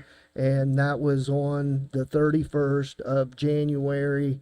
I think they came in on the 6th, so we got a U-Haul and had gotten everyone out so we could meet, what we were doing. So kind of the cart before the horse. It wasn't an intentional mistake.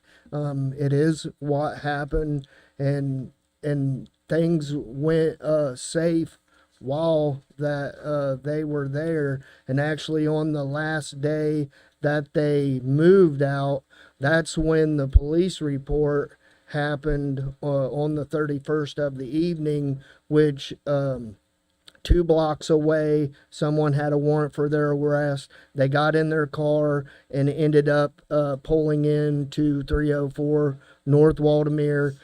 Devin and I got a phone call because we left everyone our numbers.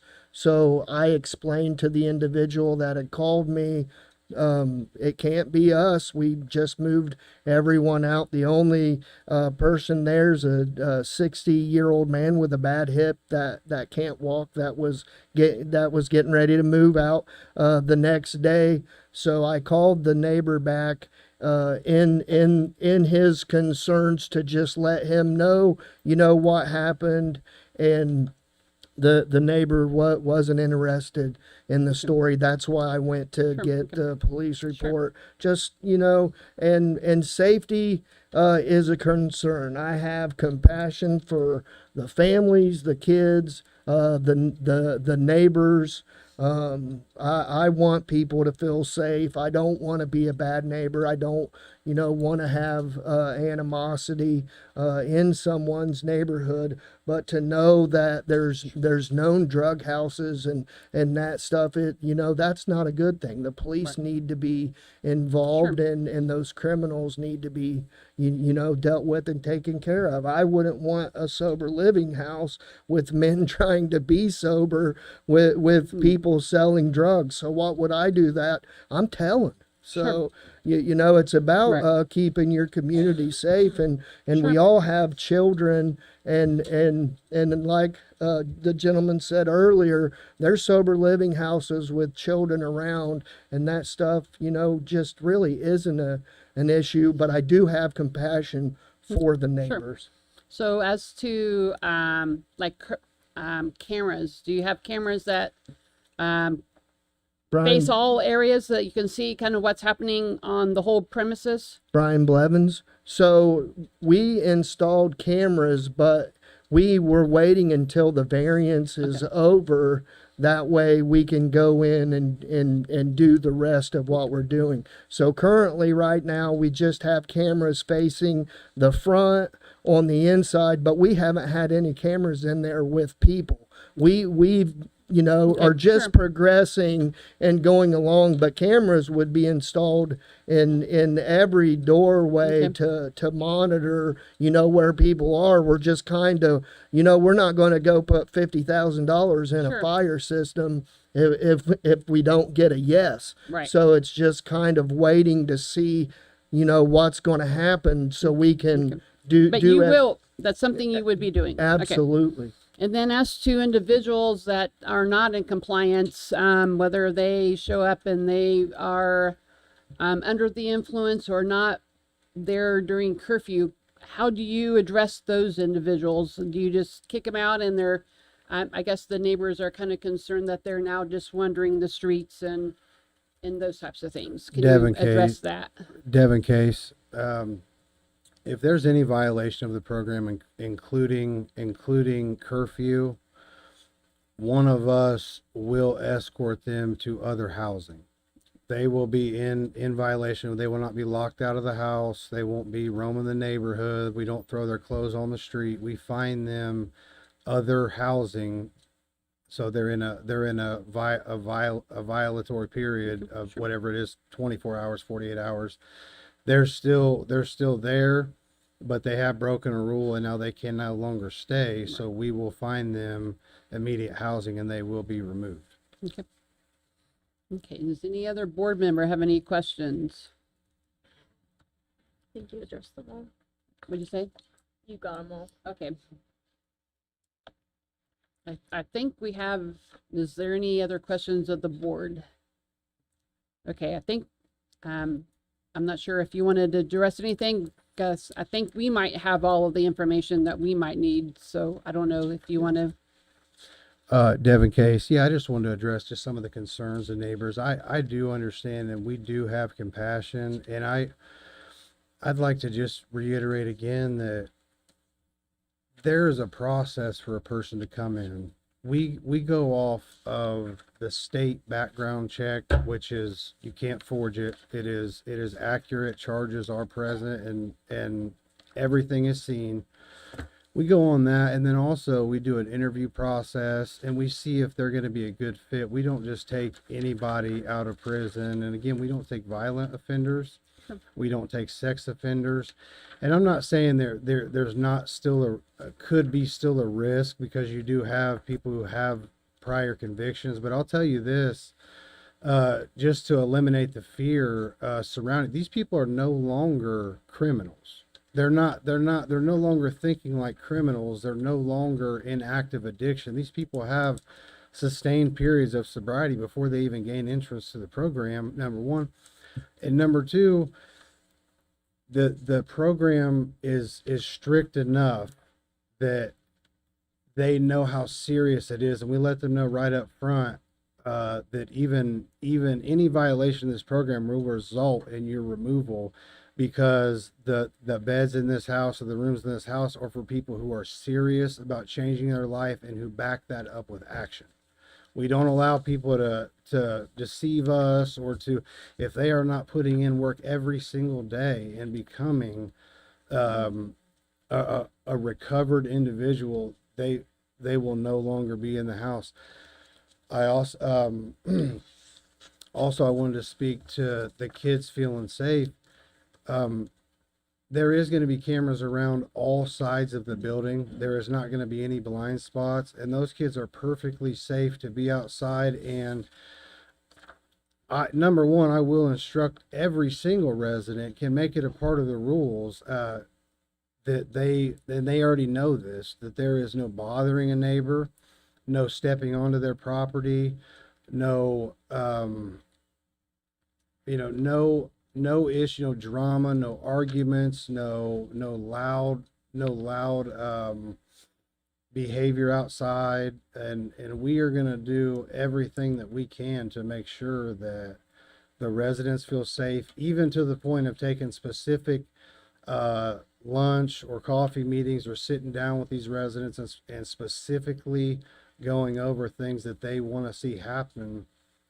At what, if it's within our ability to make it happen, then we're going to do that. If that includes putting up a fence around the edge of the property to help some of the neighbors that border this property feel safe, we're willing to do that. And we can, like I said, we can also put whatever restrictions we need to on the men to make sure that each neighbor, again, I feel compassion. I have little children. I do protect my own home, and we're going to do whatever we possibly can to make sure that this facility, this property is not bothering any neighbors or anybody in the neighborhood. Okay, thank you. No, we're not. No, we're done with the public comment. So, okay. Yes, correct. Yes. So, okay. I think. Does anybody have any questions? If not, I guess I'll have the applicants sit down and we will. The chair would entertain a motion.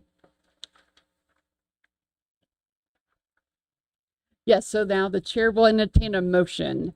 On this, I'm sorry, my microphone was off, so I had to repeat.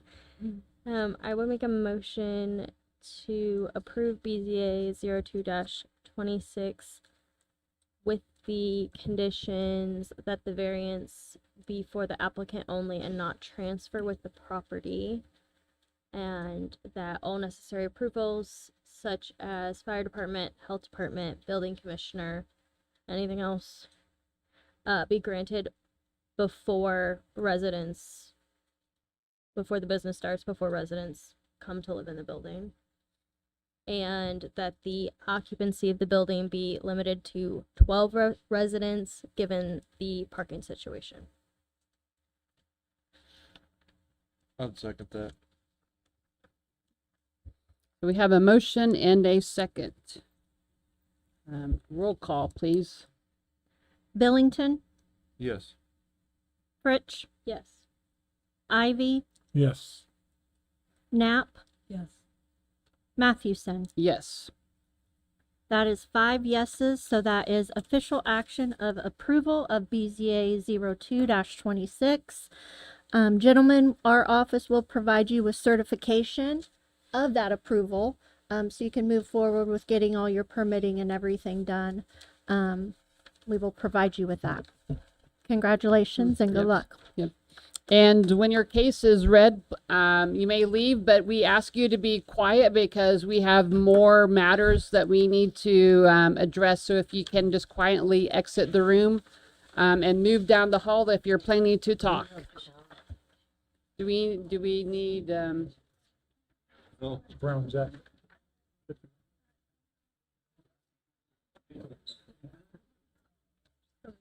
He's in the hall. I'm not sure. Is anybody here on the next matter? Or are they downstairs, or do you know? Okay.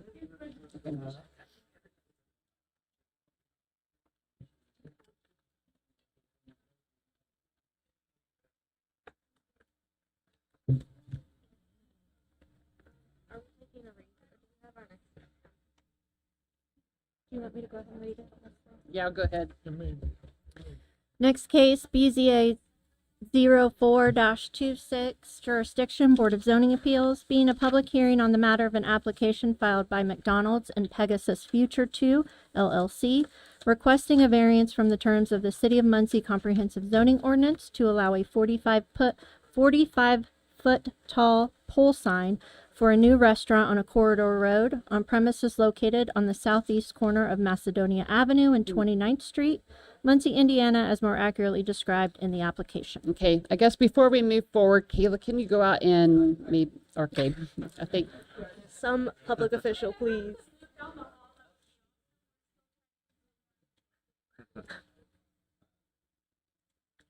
She's got You it. have to be reminded to help us.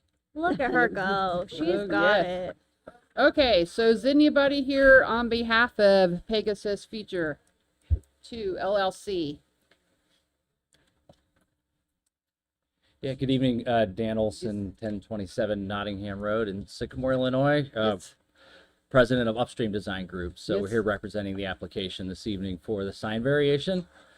And yeah, we are seeking permission to put up a pole sign rather than a monument sign at this location. The overlay district that the site is located in does not permit that, although code does permit pole signs within the community. And so we are asking for relief at this corner. McDonald's is an impulse business, and as such, signage is very important. And at this location, it's challenging. It would be challenging to see a monument sign, given the existing billboard on site. There's another multi-tenant monument sign on site, and that leaves us a very small corner between easements and everything else. It's a challenge to locate a sign. And so what we're trying to do is get up and above that to be able to be seen, to run a successful business here, and appreciate your consideration. So I can say I'm directionally challenged. So what's the height of this going to be in relationship to like the billboard and those, and I see Yep. that there's like a tower of signs kind of in that general area. What's Yes. that going to be in relationship to the proposed sign? Yeah, so the goal would be up and above that billboard sign. We have visibility, especially for westbound traffic. That would be challenging to see that. Does anybody have any questions else? Any other questions? Okay, then you may have a seat then, Thank you. sir.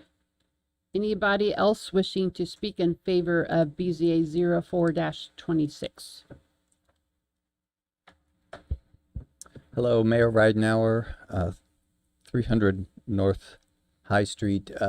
Normally, I'm not in favor of the pole signs, but when you look at this particular location and the difficulties, even though we are thrilled to have a McDonald's going up on the south side, when you look at that location, I think this is probably one that definitely warrants consideration. So would ask that you look at it that way, please. Okay, thank you. Anybody else wishing to speak in support of this request? Okay, seeing none, anybody wishing to speak in opposition to BZA 04-26? Also seeing none, then the chair would entertain a motion with regard to the applicant's request. Could I speak a little bit? Yes. I just want to say I took it upon myself to go out that way and look at those heights, and it absolutely fits at that height to still allow the others to be seen and theirs to be, I don't like the word competitive, but for theirs to be visible to those coming into Muncie that don't know McDonald's actually sits there. You can see them getting past that entrance and say, oh, McDonald's right there, and then try to figure out how to get back in. So I think it fits. Okay, thank you. From my perspective. Okay, so I guess, is that lead you into making a motion for that request then? I make a motion to accept as presented. So we have a motion. How do we have a second? I would second that. We have a motion and a second. Roll call, please. Fritsch, no. Ivy, Yes. Knapp, No. Billington, Yes. Mathewson. Yes. 3 yeses, 2 nos, so that is not official action of approval or denial. So in this case, your case would be continued until the next BZA meeting. Since there was not 4 votes one way or the other, it will be continued. Our next meeting is March 26th. 6 p.m. in this room. And we will rehear the case at that meeting as well.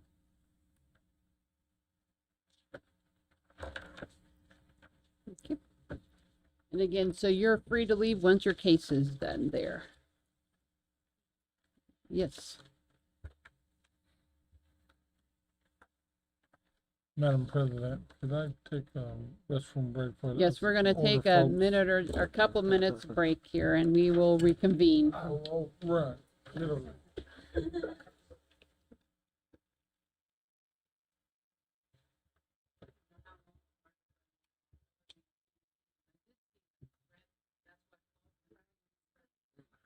Something red flashing back there. Oh, it was Kyle telling. Yeah. Yeah. I guess I can take this moment to ask, will you be here for the March 26th meeting? It's during spring break for the students. Yeah. But you'll be here? Pretty sure. Okay. We were trying to take a quick. Trying to get my wife to take me on vacation, but I don't think, she said something about waiting until June. Oh, there you go. Yeah.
Delaney, just asking that, but spring break is our next meeting. Are you gonna be here? March 26th? Yeah, I'm leaving on Tuesday. So, You're yeah, leaving so the Tuesday? way that works. Oh, is- okay. Going to Columbia.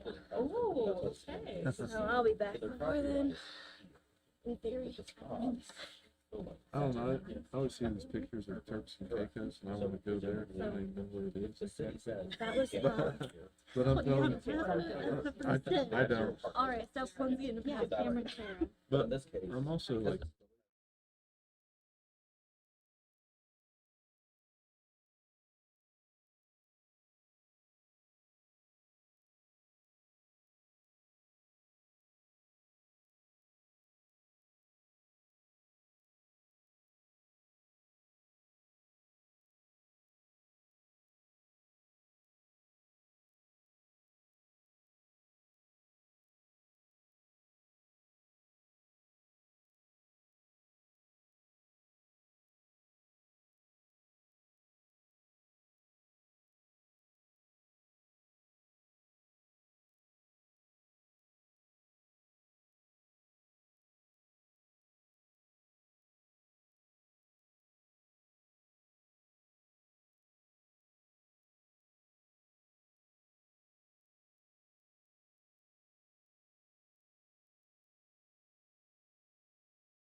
Okay, thank you. If you don't have your microphone on, please turn it on. I sent it to myself. We will reconvene to the next order of business then. BZA 05-26 Jurisdiction Board of Zoning Appeals, being a public hearing on the matter of an application filed by Game of Homes LLC, requesting a variance of use from the terms of the City of Muncie Comprehensive Zoning Ordinance to allow 2 dwellings in a single-family residence zone and a variance to allow a reduced rear setback of 11 feet rather than 15 feet for a variance of 4 feet for one of the dwellings on premises located at 1006 West Wayne Street, Muncie, Indiana, as more accurately described in the application. And I guess formally, is there anybody here on behalf of Game of Homes LLC? Do not see anybody, so I guess we have multiple options. Is that correct, Mr. Wisely, as to what happens? Can we continue it, or I guess moving forward? I would say, generally speaking, I mean, the board does obviously have discretion to consider the matter on the merits as presented. The applicant was aware of the hearing. The applicant isn't here. And I will also say, though, is generally speaking, in the past with the board, they've at least given the applicant one opportunity to continue it, reach out to the applicant, see if anything's going up. And obviously, if they don't show up at the following meeting, then that is up for consideration. So do we need to do any formal actions to allow the Yes. office to So you would reach out? So we to would the just need applicant? we would just need to do a formal continuance, and then the office can reach out. Yeah. So the only vote we need to do though would be on continuing the case, presuming that's what the board wants to do. Would the chair entertain a motion? Yes. I would make a motion to continue this case until next month. I'll second that.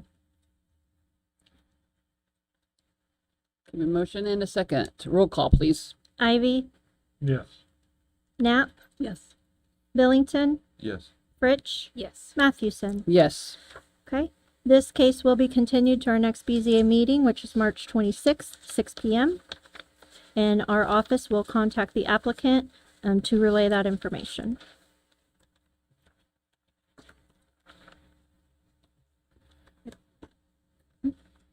BZA 06-26 Jurisdiction Board of Zoning Appeals, being a public hearing on the matter of an application filed by Rachel Johnson requesting a variance of use from the terms of the Delaware County Comprehensive Zoning Ordinance to allow a commissary for a food truck, to allow a commercial store with a commercial kitchen in a pole barn, and to allow a 4-foot by 8-foot sign to advertise the business on premises located at 11700 North Old Granville Road, Albany, Indiana, as more accurately described in the application.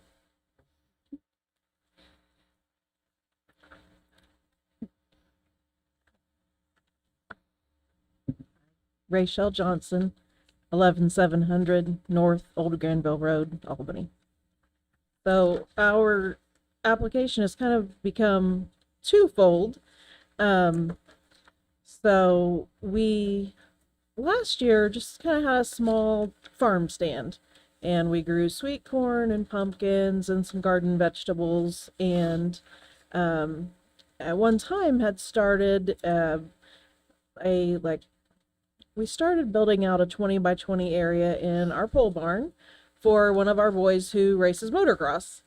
And as he got older and started to drive, we're like, oh, he doesn't really need a room for this anymore, but wouldn't it be cool if we could use this room for people to come and pick up their produce? And then maybe, so our idea has kind of transformed and grown to where we would use that for people to that area in our barn, that 400 square feet, where they would come pick up their produce, and probably like some seasonal decor items.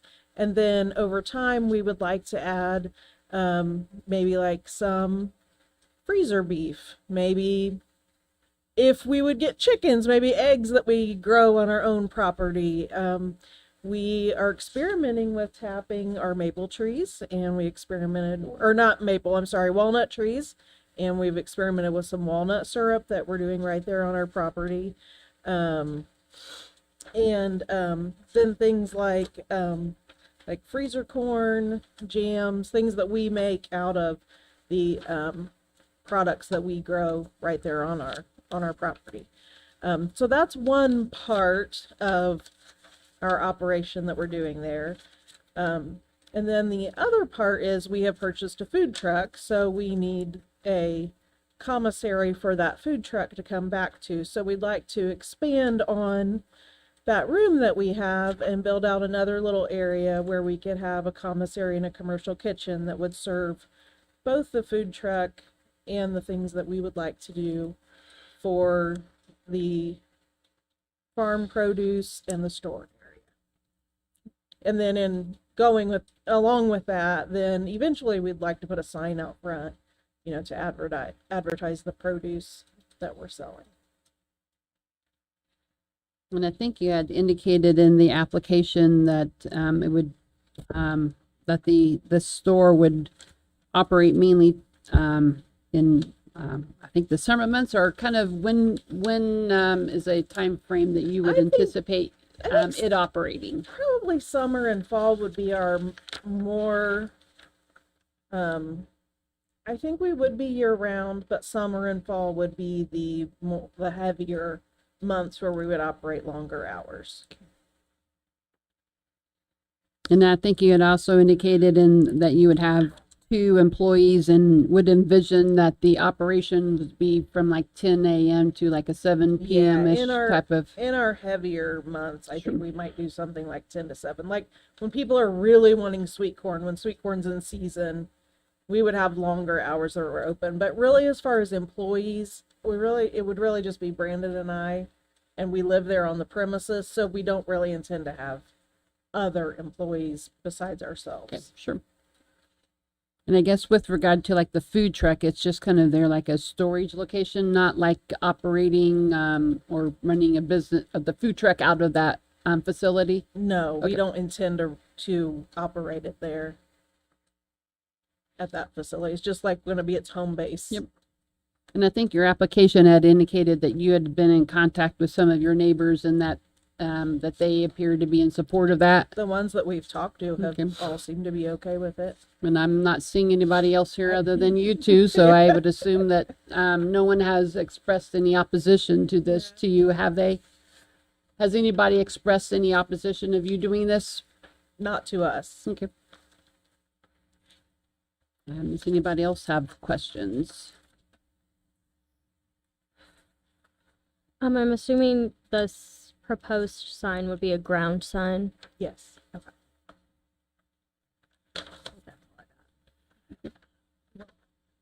Are we ready for a motion? I have to have opportunity, even though we're not seeing anybody, but we have to go through the motions to Okay. make sure So that sorry.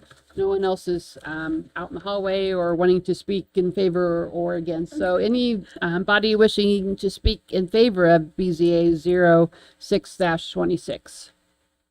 I'm seeing none. Anybody wishing to speak in opposition to BZA 06-26? Seeing none, again, that's where we would now entertain a motion on the request. I move that we pass BZA 06-26 with the understanding that the variances of the use is for the applicant only, will not transfer with the property, and that all necessary approvals such as the fire department, health department, building commissioners, etc., be granted before business starts. I'd second that. So we have a motion and a second. Roll call, please. Knapp, Yes. Billington, Yes. Fritsch, Yes. Ivy, Yes. Mathewson. Yes. So that's 5 yeses. So that is official action of approval of BZA 06-26. Our office will provide you with the certification outlining that approval and those conditions, and that will then allow you to move forward with your project. Congratulations, Mm, good yep. luck, and thank Yes. you for your patience tonight. Yes, thank Yeah. you very much. Yes.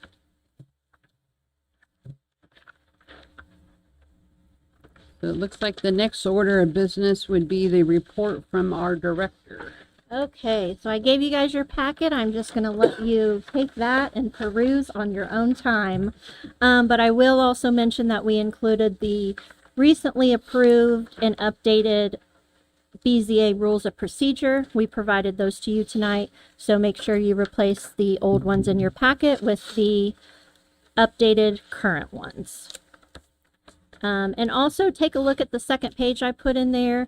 There's some pretty cool activities listed there. One of our plan commission members is having a Lewis and Clark in the footsteps of Lewis and Clark presentations at Ball State. And then there's also the opportunity for a conference that is free and open to the public. So other than that, thank you. Yes, then the chair would entertain a motion to adjourn.